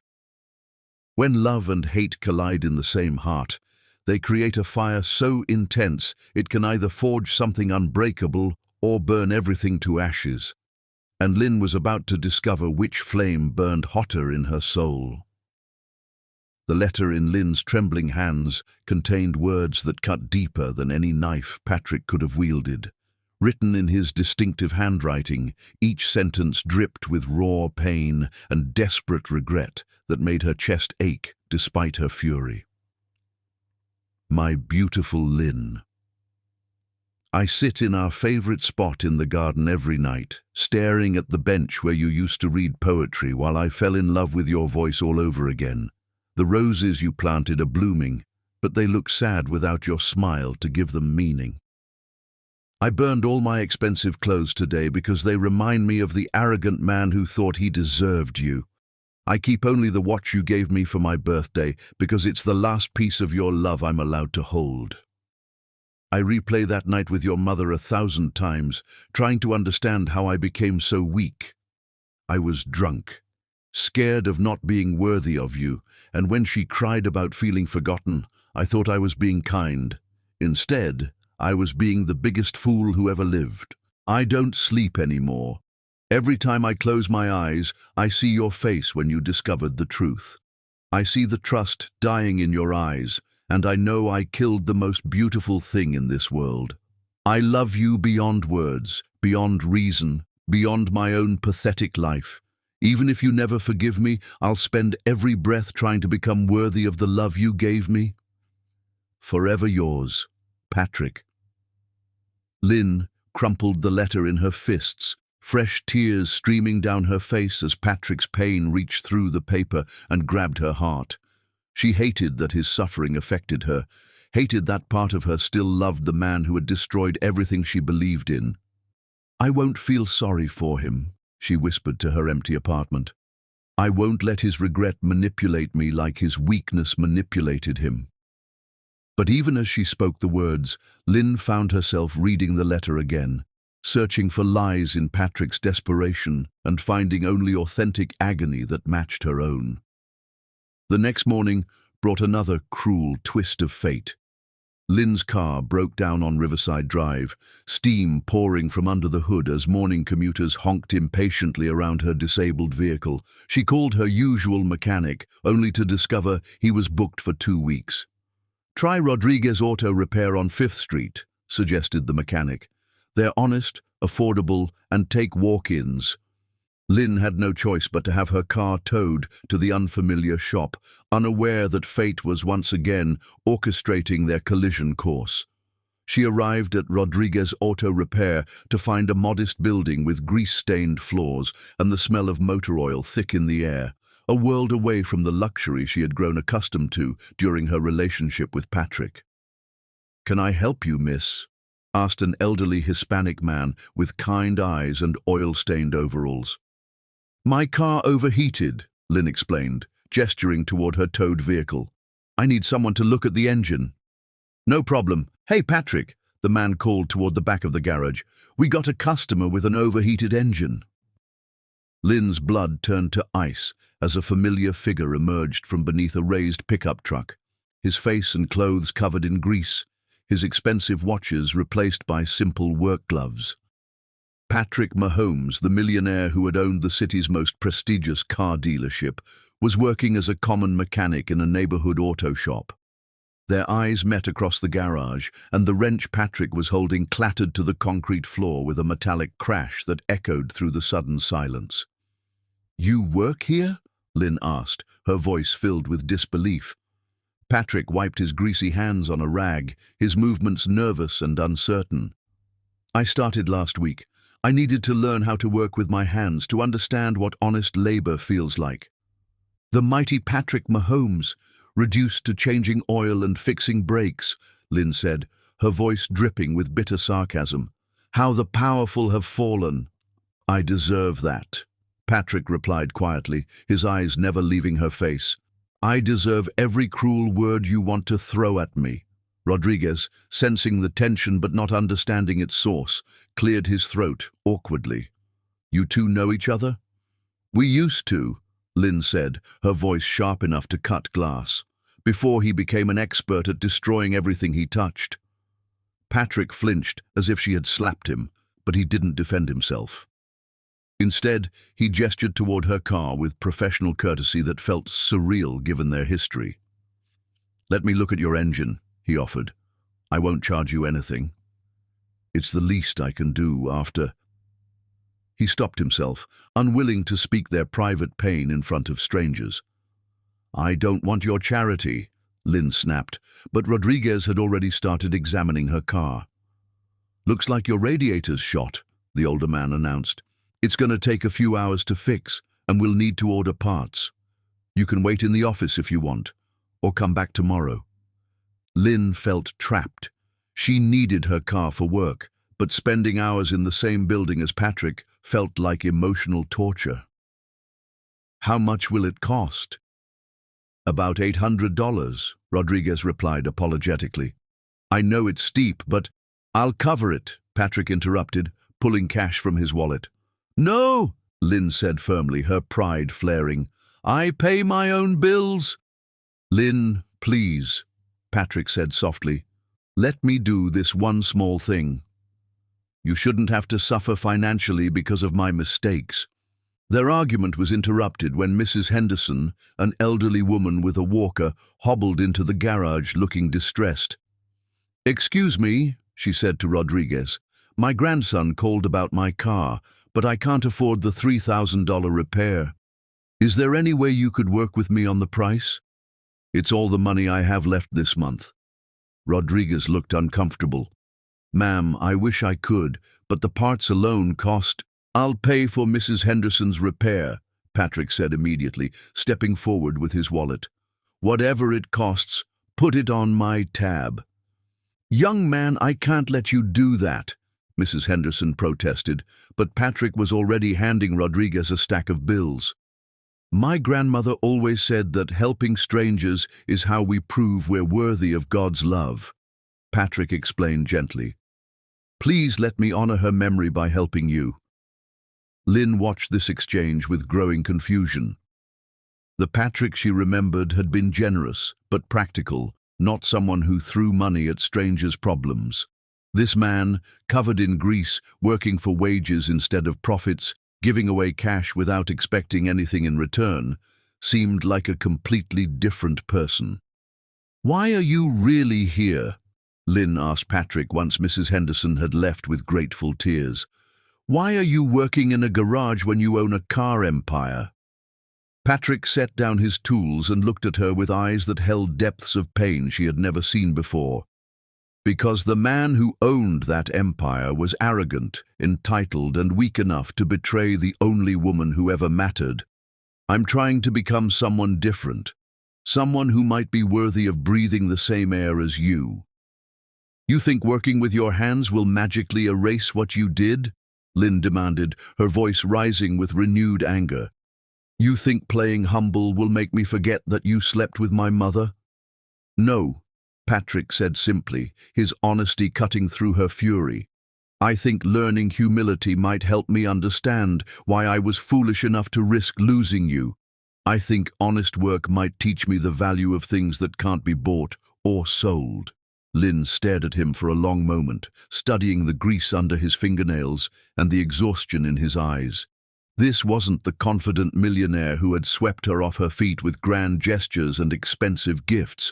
This was a broken man trying to rebuild himself from nothing. "You don't get to reinvent yourself to ease your guilt," Lynn said, but her voice lacked the venom she intended. "You don't get to become a better person just because you hurt me."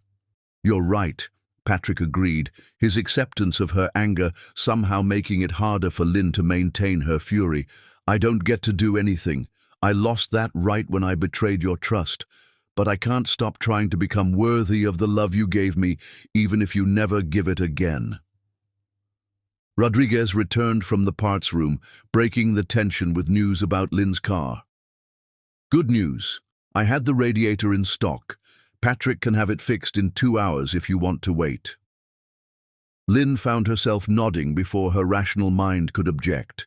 Something about watching Patrick work with his hands, seeing him humbled and changed, made her curious about this transformation that seemed too genuine to be an act.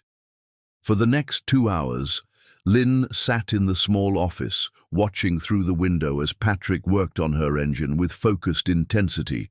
His movements were careful and precise, but his hands shook slightly whenever he glanced toward the office and caught her watching him.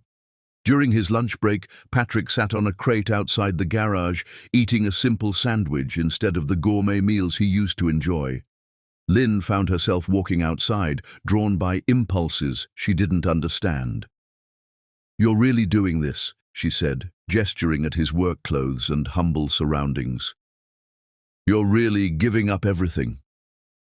Patrick looked up at her, hope flickering in his eyes for the first time since the wedding. "Everything I had meant nothing without you to share it with. I'd rather be poor and worthy of your love than rich, and knowing I destroyed it." "Love?" Lynn's voice cracked with emotion. "You don't destroy someone you love, Patrick. You protect them. You cherish them. You don't betray them with their own mother." Patrick set down his sandwich and stood up, his eyes filling with tears that he didn't try to hide. "You're right. I failed at the most basic requirement of love, protecting your heart from harm. I was weak when I should have been strong, selfish when I should have been selfless." "Then why?" Lynn demanded, her voice breaking as 18 months of love battled against weeks of betrayal in her heart. "Why did you throw us away? Why did you let her manipulate you?" Patrick's shoulders sagged under the weight of her question. "Because I was terrified of not deserving you.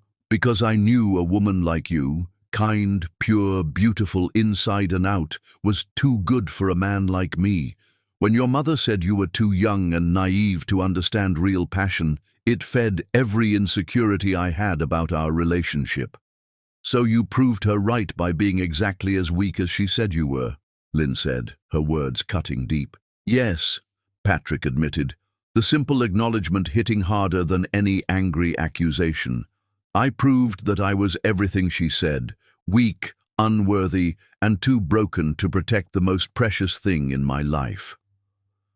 Lynn stared at him for a long moment, watching tears stream down his grease-stained face as he accepted full responsibility without making excuses.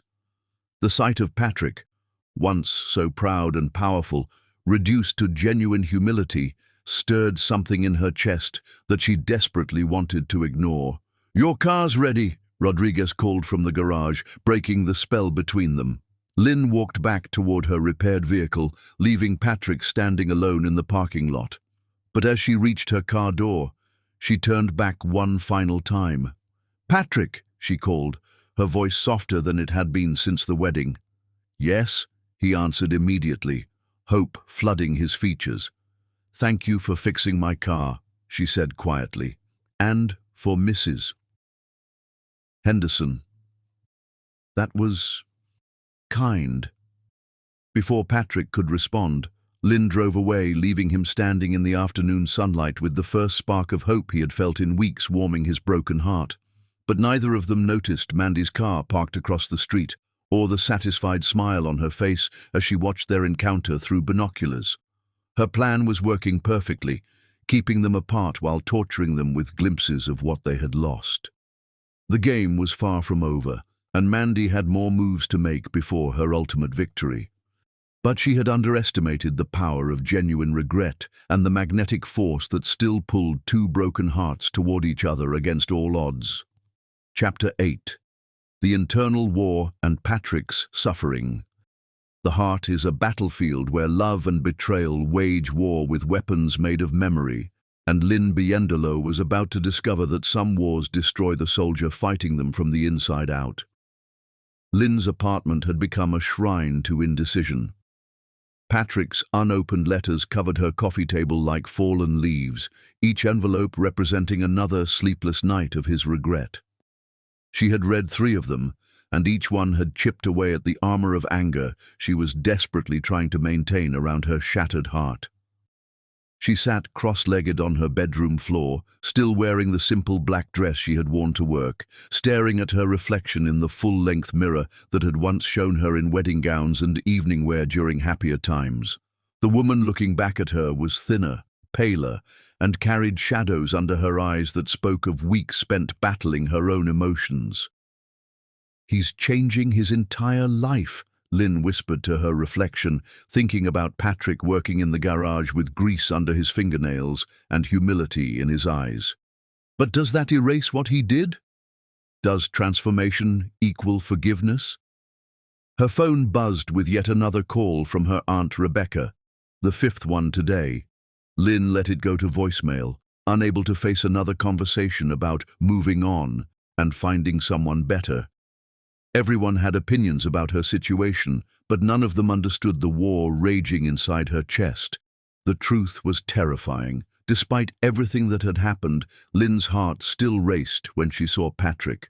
Her body still responded to his presence like a flower turning toward the sun. Even covered in grease and humbled by honest work, he still made her pulse quicken in ways that felt like betrayal to her own pain. Her phone chimed with a voicemail notification, and Lynn reluctantly pressed play. "Sweetheart, it's Aunt Rebecca again. I know you're avoiding my calls, but I'm worried about you. Maria saw you at Rodriguez Auto Shop yesterday, and she said Patrick was working there. Honey, please don't let that man manipulate you with some fake humble act. A man who falls for your mother's seduction will betray you again when the next temptation comes along. You deserve better than someone so weak. Call me back, please."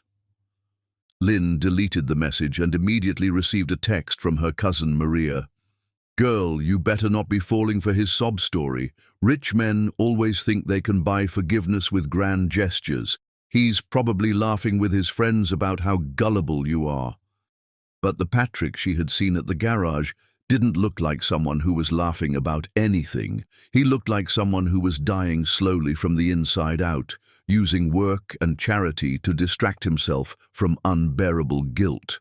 Lynn's internal struggle was interrupted by a knock at her door. She opened it to find Jasmine holding 2 cups of coffee and wearing an expression of deep concern.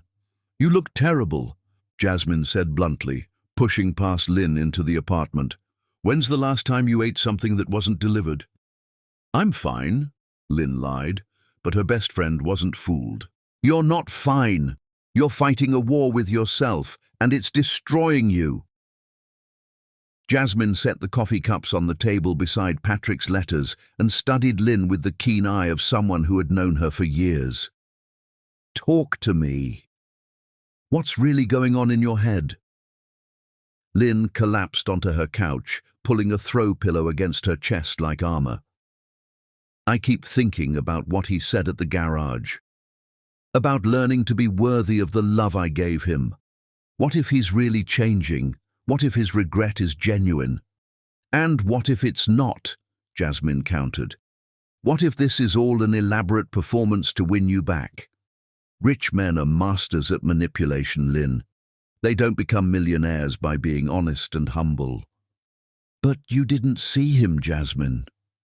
"He looked broken. Really, truly broken. Like someone who had lost everything that mattered." "He should look broken," Jasmine said firmly. "He betrayed you with your own mother. He deserves to suffer for what he did." Lynn stood up abruptly, pacing to the window where she could see the city skyline in the distance. Somewhere out there, Patrick was probably lying awake in whatever modest place he was living now, torturing himself with memories of their destroyed love. "I dream about him every night," Lynn admitted quietly. "Not the Patrick who betrayed me, but the Patrick who used to read poetry to me in the garden. The one who remembered that I hate onions and love extra foam in my coffee. The one who cried when I told him I loved him for the first time." "Those were all lies," Jasmine said gently. "If he really loved you the way you thought, he never would have touched your mother." "But what if they weren't lies?" Lynn turned from the window, her eyes bright with tears she had been holding back for weeks. "What if he really did love me, but made one terrible mistake that he'll regret forever? What if I'm throwing away real love because I'm too proud to forgive?" Meanwhile, across the city, Patrick was experiencing his own version of hell.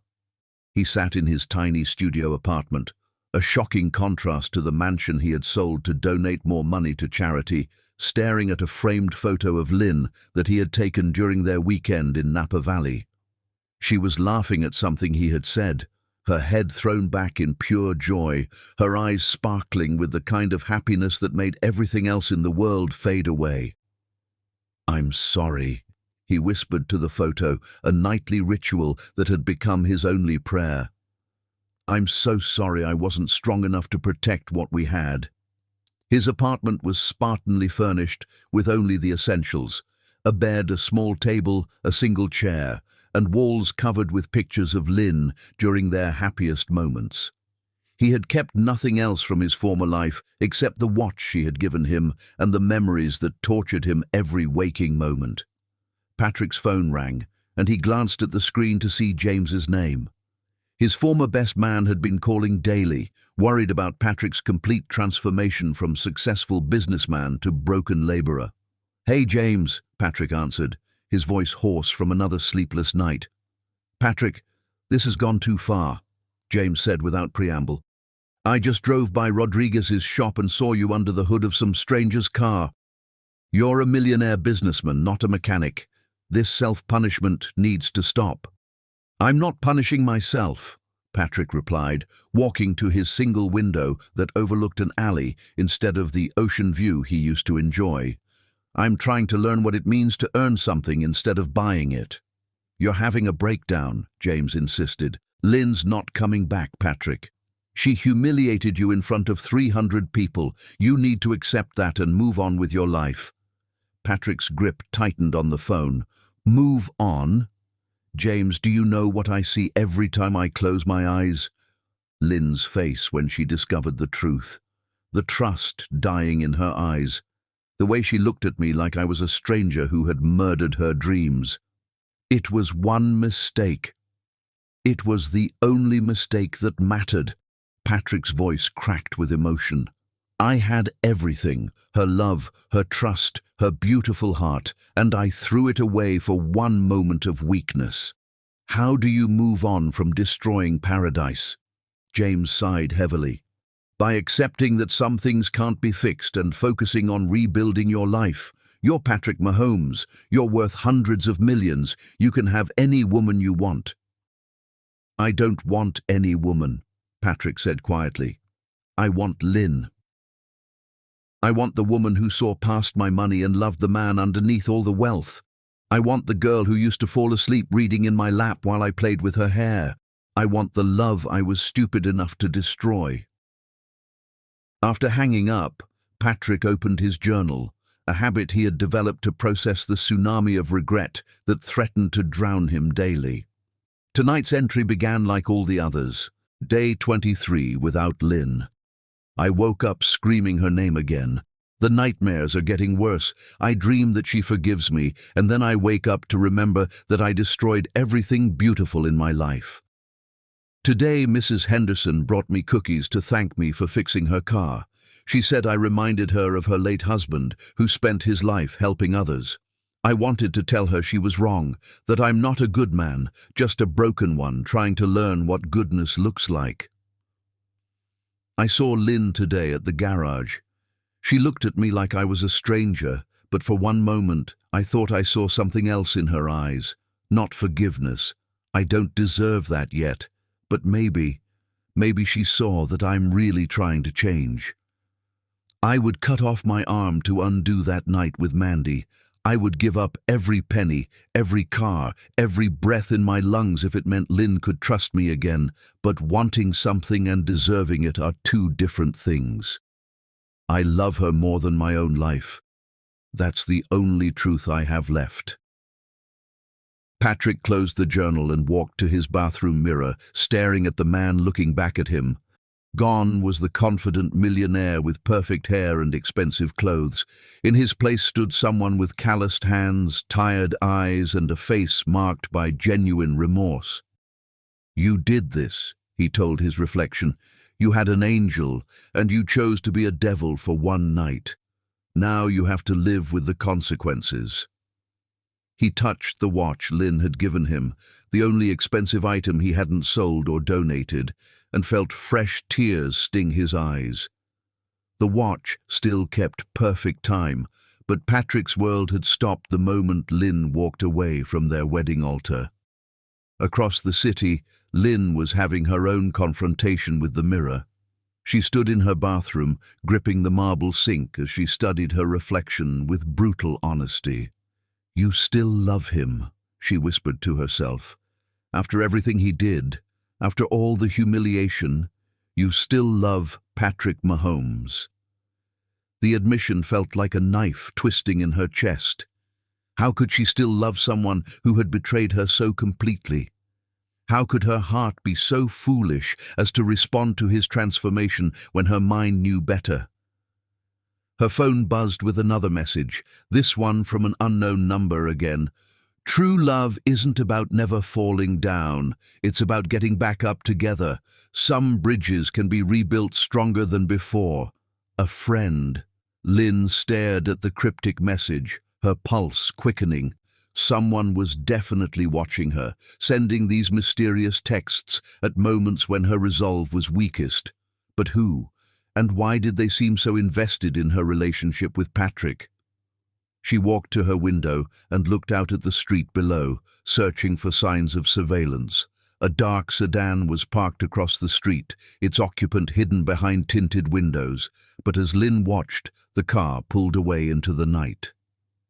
What game are you playing? Lynn whispered to the empty street. Her question hung in the air unanswered, but somewhere in the darkness, Mandy Biendolo smiled with satisfaction.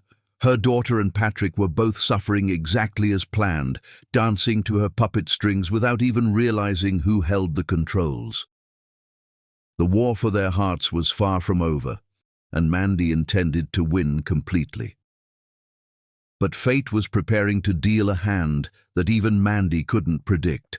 one that would force Lynn and Patrick together in ways that would test whether love could truly survive the deepest betrayal or whether some wounds were too deep to ever heal. Chapter 9. Hospital Nights and Raw Vulnerability. Death has a way of stripping away all pretenses and revealing the truth that living hearts try desperately to hide. And tonight, Lynn and Patrick would discover that some loves are stronger than pride, deeper than betrayal, and more powerful than the fear of being hurt again. The evening started like any other in Lynn's carefully constructed routine of avoidance. She had taken a job at Meridian Marketing Agency to keep herself busy and distracted from the constant ache in her chest. Working late had become her refuge, the only time when exhaustion could quiet the war between her heart and mind. At 9 o'clock, Lynn finally left the office and drove to Bella Vista, an upscale Italian restaurant where she and Patrick had never dined together. She thought it would be safe territory, free from memories and any chance of running into the man who still haunted her dreams. She was wrong. Lynn had barely been seated at a corner table when she spotted Patrick across the restaurant, dining with what appeared to be a potential client, a middle-aged man in an expensive suit who was gesturing enthusiastically while Patrick listened with professional attention. Even from a distance, Lynn could see that Patrick looked different. Gone were his tailored suits and arrogant posture. He wore a simple navy blazer and white shirt, and his entire demeanor radiated the humility she had witnessed at the auto shop. Lynn's server approached with a warm smile. "Good evening, miss. Can I start you with something to drink?" "White wine, please," Lynn replied, trying to focus on the menu instead of the man who made her pulse race from 50 feet away. "And I'd like to order the seafood risotto." "Excellent choice," the server said. "Just to let you know, we use pine nuts in our risotto preparation. Do you have any allergies I should be aware of?" Lynn's attention was divided between the menu and stealing glances at Patrick, so she barely processed the question. No allergies. That sounds perfect. What Lynn had forgotten in her distracted state was that she had developed a severe tree nut allergy during college, a fact that Patrick knew by heart because he had memorized every detail about her health and safety during their relationship. In restaurants, he had always been the one to ask about ingredients and ensure her meals were safe. The risotto arrived beautifully plated, steam rising from the creamy rice that smelled divine. Lynn took her first bite, savoring the rich flavors as she tried to lose herself in the act of eating something delicious. The second bite tasted even better, and she began to relax for the first time in weeks. Then her throat began to tighten. At first, Lynn thought she was just emotional. Her chest had been tight with anxiety for weeks, but within minutes, her breathing became labored, and red welts began appearing on her neck and arms. The pine nuts in the risotto were triggering a severe allergic reaction that was escalating rapidly. Panic set in as Lynn realized what was happening.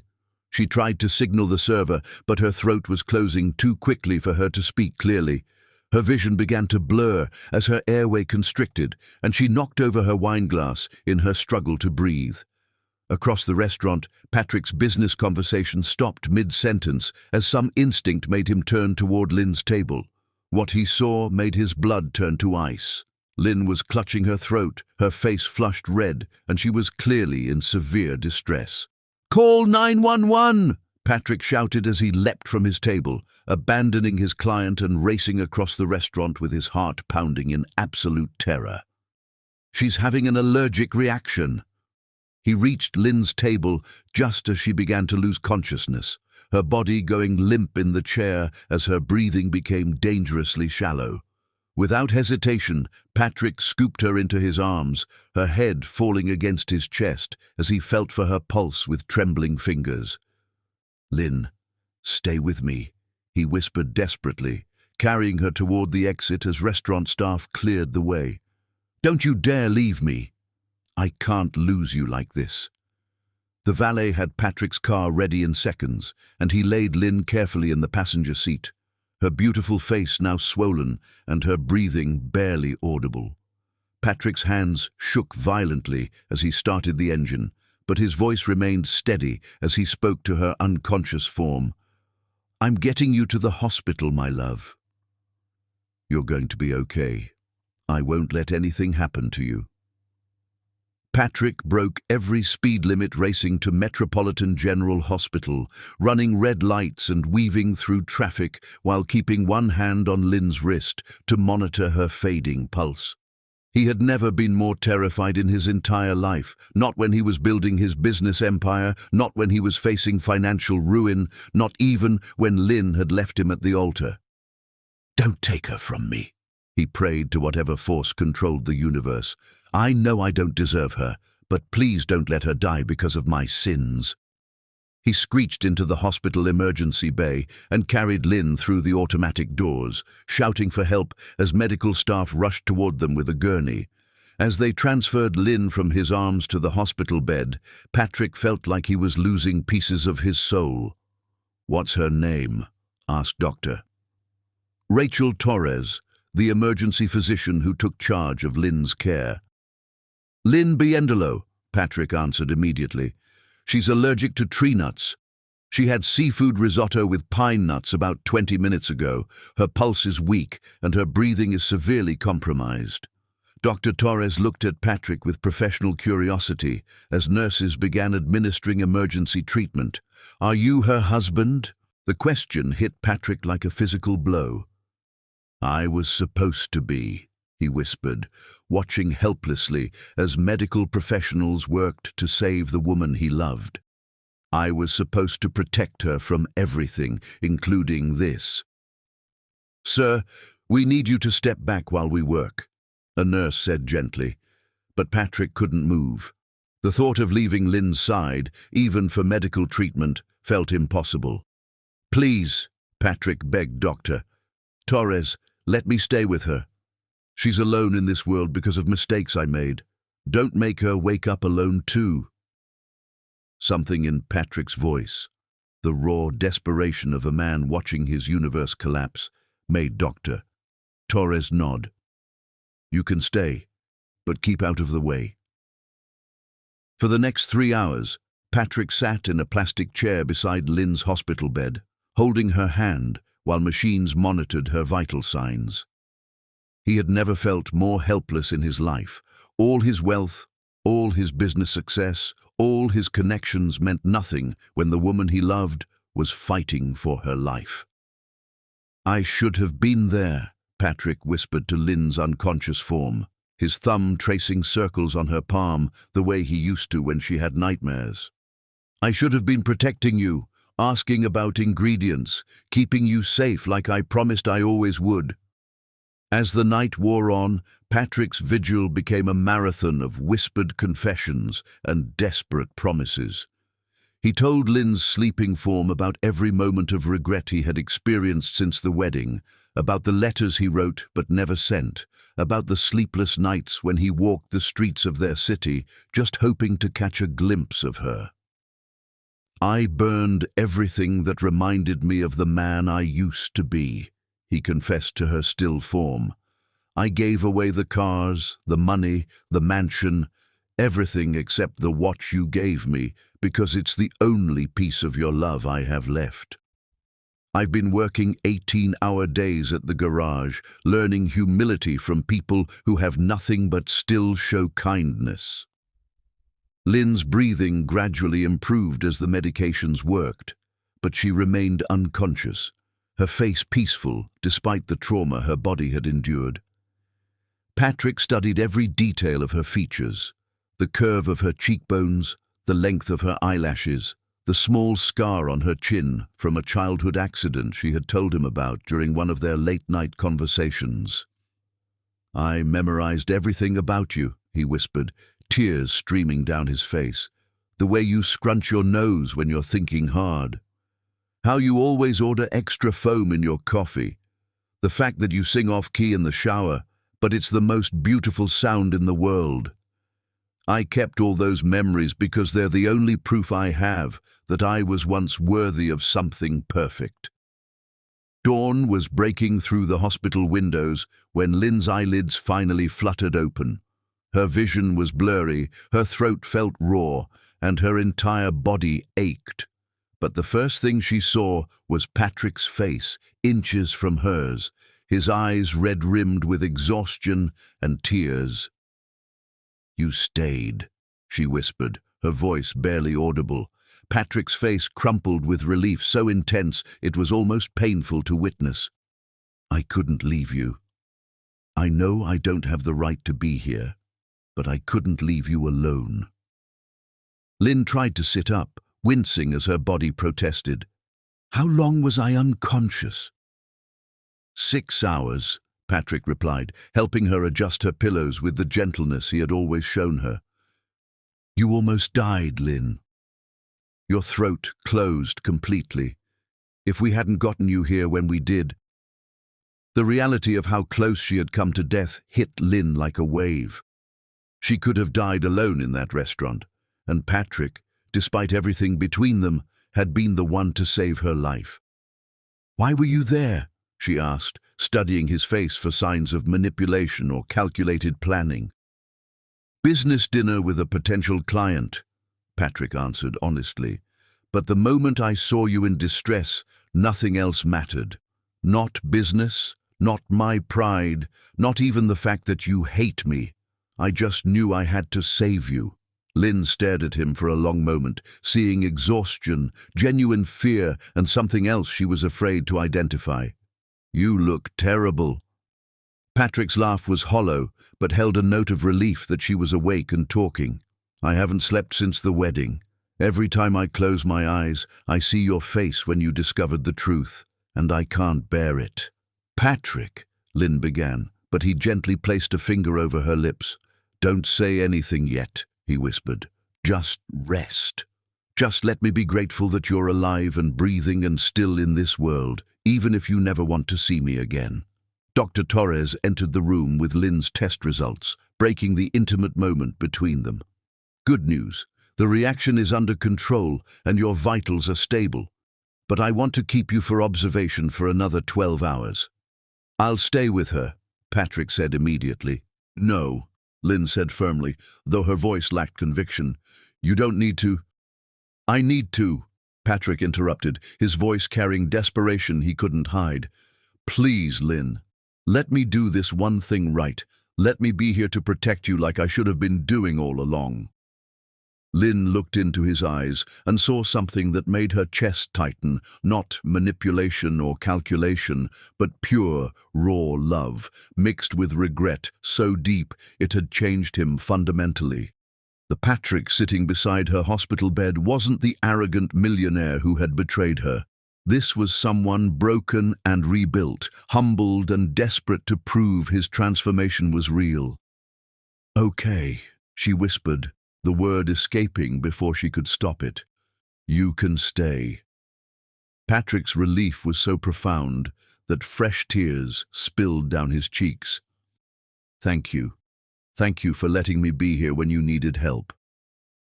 As Lynn drifted back to sleep, Patrick maintained his vigil, whispering promises to her sleeping form about the man he was becoming and the love he would spend his lifetime proving he deserved. But neither of them knew that Mandy had been watching from the hospital parking garage, her face twisted with fury as she realized her plan to keep them apart was beginning to crumble. The night that almost took Lynn's life had given Patrick a chance to prove his devotion was real, but Mandy wasn't finished playing her games, and the most dangerous moves in her strategy were yet to come. Chapter 10: The Ultimate Test and Powerful Reunion. True love isn't born in moments of perfection. It's forged in the fires of forgiveness, tested in the depths of despair, and proven when two broken hearts choose each other over pride, pain, and the safety of staying apart forever. The hospital room had become their sanctuary from the world outside. For 3 days, Patrick had maintained his vigil beside Lynn's bed as she recovered from the allergic reaction that had nearly claimed her life. During the quiet hours between nurse visits and doctor checkups, something profound had shifted between them. Not forgiveness yet, but a fragile truce that allowed them to exist in the same space without the explosive battles that had marked their previous encounters. Lynn watched Patrick through her eyelashes as he slept fitfully in the uncomfortable visitor's chair, his body twisted at an awkward angle, but his hand still reaching toward her bed as if protecting her even in sleep. Dark circles shadowed his eyes, and his usually perfect appearance was replaced by wrinkled clothes and day-old stubble that spoke of a man who cared more about her recovery than his own comfort. "You haven't left," Lynn said softly when Patrick stirred awake, his eyes immediately focusing on her with the intensity of someone checking that she was still breathing. "I told you I wouldn't," Patrick replied, straightening in the chair and wincing as his neck protested the awkward sleeping position. "How are you feeling?" "Better," Lynn admitted, though her throat still felt raw. "But you look terrible. When's the last time you went home to shower or eat a real meal?" Patrick's smile was sad but genuine. "Home doesn't exist without you in it. And food doesn't taste like anything when I'm terrified of losing the only person who ever mattered." Before Lynn could respond, the hospital room door burst open with enough force to rattle the walls. Mandy Biandolo stood in the doorway, her face flushed with fury, and her designer purse clutched like a weapon in her perfectly manicured hands.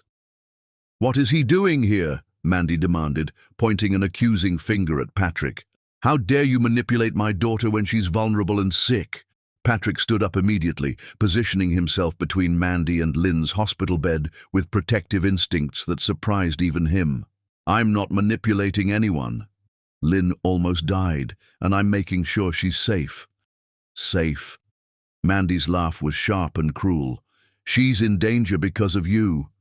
Everything bad that's happened to her stems from your weakness and selfishness." Lynn struggled to sit up in her hospital bed, her voice weak but determined. "Mother, please leave. I don't want you here." "Don't want me?" Mandy's voice rose to a shriek that made the heart monitor beep faster. "I'm your mother! I raised you when no one else wanted you. I sacrificed everything for an ungrateful child who doesn't appreciate anything I've done." "You sacrificed nothing," Lynn said, her voice growing stronger with each word. "You manipulated, schemed, and destroyed everything good in my life because you were jealous of my happiness." Mandy's face twisted with rage as she advanced toward the hospital bed. "Your happiness? You call being engaged to a weak man who falls for the first temptation happiness? I saved you from marrying someone who would have betrayed you eventually." "You created the betrayal," Patrick shouted, his composure finally cracking completely. "You planned everything. You seduced me when I was drunk and vulnerable, then orchestrated the perfect moment to destroy Lynn's wedding day." "I gave her a lesson about trusting people too easily," Mandy shot back viciously, "and clearly she hasn't learned it yet since she's letting you hover around her hospital bed like some devoted lover."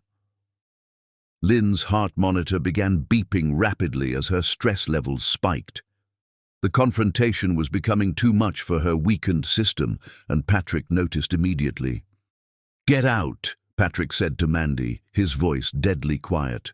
"You're making her worse. Haven't you hurt her enough?" "I'll leave when I'm ready," Mandy snarled, but her words were interrupted by the arrival of Dr. Torres, who took one look at the elevated heart monitor and Lynn's distressed condition. "Everyone out except immediate family, Doctor," Torres ordered firmly. "The patient needs rest, not stress." "I'm her mother," Mandy declared triumphantly. "And he's—" Dr. Torres looked at Patrick questioningly. "He's the man who saved my life," Lynn said quietly, her voice carrying across the room with startling clarity. "Patrick stays. Mother, you leave." Mandy's face went white with shock and fury. For her daughter to choose Patrick over her own mother in front of strangers was the ultimate betrayal in her mind. "Fine," Mandy hissed, gathering her purse with sharp, angry movements, "but don't come crying to me when he breaks your heart again." Some people never learn from their mistakes. After Mandy stormed out, Slamming the door behind her, the hospital room fell into blessed silence. Lynn's heart monitor gradually returned to normal as the stress of confrontation faded, leaving only her and Patrick in the soft light of evening filtering through the windows. "Thank you," Patrick said quietly, "for letting me stay." "Thank you for being here when I needed someone," Lynn replied, the words feeling strange but right on her lips. They sat in comfortable silence for a while, both processing the emotional storm that had just passed. Outside, a thunderstorm was building, and lightning began illuminating the hospital room in brief, dramatic flashes. "Patrick," Lynn said finally, her voice thoughtful, "why did you really give up everything? The money, the cars, the mansion. Was it guilt or something else?" Patrick considered her question carefully, knowing that his answer might be the most important words he ever spoke. "It started as guilt," he admitted, "but it became something deeper. I realized that the man who had all those things was someone I didn't like very much. He was arrogant, entitled, and weak enough to hurt the most precious person in his life." "And now?" Lynn asked, studying his face in the dim light. "Now I'm trying to become someone worthy of the love you gave me," Patrick said, his voice breaking slightly. "Not to win you back. I know I don't deserve that chance. But because you taught me what it feels like to be truly loved, and I want to honor that gift by becoming better." Thunder crashed outside the window, and the lights flickered as the storm intensified. In the brief darkness, Lynn made a decision that would change both their lives forever. "I read your letters," she confessed quietly. "All of them." Patrick's breath caught in his throat. "What did you think?" "I thought they were the words of a man who understands what he lost," Lynn replied, her voice barely audible over the storm. "I thought they were written by someone whose regret runs deeper than any ocean." "It does," Patrick whispered, leaning forward in his chair. "Lynn, losing you is worse than dying. I wake up every morning hating myself more than you ever could. I see your face in every sunset, hear your laugh in every song, and feel the emptiness where my soul used to be." "Then why?" Lynn's voice cracked with the pain she had been carrying for weeks. "Why did you let her seduce you? Why weren't you strong enough to resist?" Patrick's tears fell freely as he finally answered the question that had tormented them both. "Because I was terrified that you were too good for me. Because when Mandy said you deserved a more experienced man, it confirmed every fear I had about not being worthy of your love. I was drunk, insecure, and stupidly grateful that someone was telling me I was good enough for something, even if it was wrong. So you proved her right by being exactly as weak as she said you were," Lynn said, but her voice held understanding instead of accusation. "Yes," Patrick admitted, his honesty cutting through the storm between them. "I proved that I was everything she said, weak, unworthy, and too broken to protect the most precious thing in my life. But Lynn, that weakness taught me what strength really means. It means choosing love over fear, trust over suspicion, and you over everything else in this world." The storm outside reached its peak, and the hospital's power flickered before going out completely. Emergency lighting cast long shadows across the room as Lynn and Patrick sat in the semi-darkness, finally able to see each other clearly, without the harsh fluorescent lights that had hidden nothing. "I still love you," Lynn whispered, the confession torn from her heart like a physical wound. "I hate that I love you. I hate that seeing you work with your hands and help strangers makes my heart race. I hate that watching you suffer makes me want to comfort you." Patrick's entire body went still as he processed her words. "What are you saying?" "I'm saying that love is apparently stronger than betrayal," Lynn said, tears streaming down her face. "I'm saying that watching you transform from the arrogant man who hurt me into someone humble and broken and real has changed something inside me. I'm saying that I forgive you. Not because you deserve it, but because holding on to this pain is killing both of us." Patrick fell to his knees beside her hospital bed, his hands trembling as he reached for hers. "Lynn, do you mean it? Can you really forgive someone who destroyed paradise?" "I mean that our love was strong enough to survive your mother's manipulation and my mother's cruelty," Lynn said, squeezing his hands with strength that belied her recent trauma. "I mean that the man kneeling beside this bed isn't the same man who betrayed me. You've suffered, you've changed, you've learned what real love requires. I'll spend every day proving I'm worthy of this second chance," Patrick promised, bringing her hands to his lips and kissing them with reverence. "Our love will be stronger because we've walked through fire together and chosen each other on the other side." "No grand gestures," Lynn said firmly, though her eyes sparkled with tears of joy. "No expensive gifts or lavish surprises, just honesty, humility, and the promise that you'll never let anyone, including my mother, come between us again." "I promise," Patrick whispered, his voice thick with emotion. "Just us, building something real from the ashes of what we lost." As the storm passed and moonlight began filtering through the hospital windows, Lynn and Patrick held each other for the first time since their world had exploded. Their embrace was careful, tender, and filled with the knowledge that their love had survived the ultimate test. Their love story, born from betrayal and nearly destroyed by manipulation, had emerged stronger on the other side of their darkest night. They had learned that true love isn't about perfection. It's about choosing each other despite the scars, forgiving the unforgivable, and building something beautiful from the wreckage of broken trust. In the parking garage below, Mandy sat in her car with tears of rage streaming down her face as she watched the hospital room where her daughter and Patrick were rebuilding what she had tried so hard to destroy. Her plan had failed completely, but as she drove away into the night, Mandy couldn't know that her cruelty had actually created something more powerful than what existed before. A love tested by fire, proven by suffering, and strengthened by the choice to forgive when forgiveness seemed impossible. Patrick and Lynn's second beginning would be built on truth instead of illusion, humility instead of arrogance, and a love deep enough to survive anything the world could throw at them. Their fairy tale had been shattered and rebuilt, not with wealth and grand gestures, but with genuine transformation, hard-earned forgiveness, and the kind of love that only grows stronger when tested by the deepest betrayal and the most difficult choices of the heart.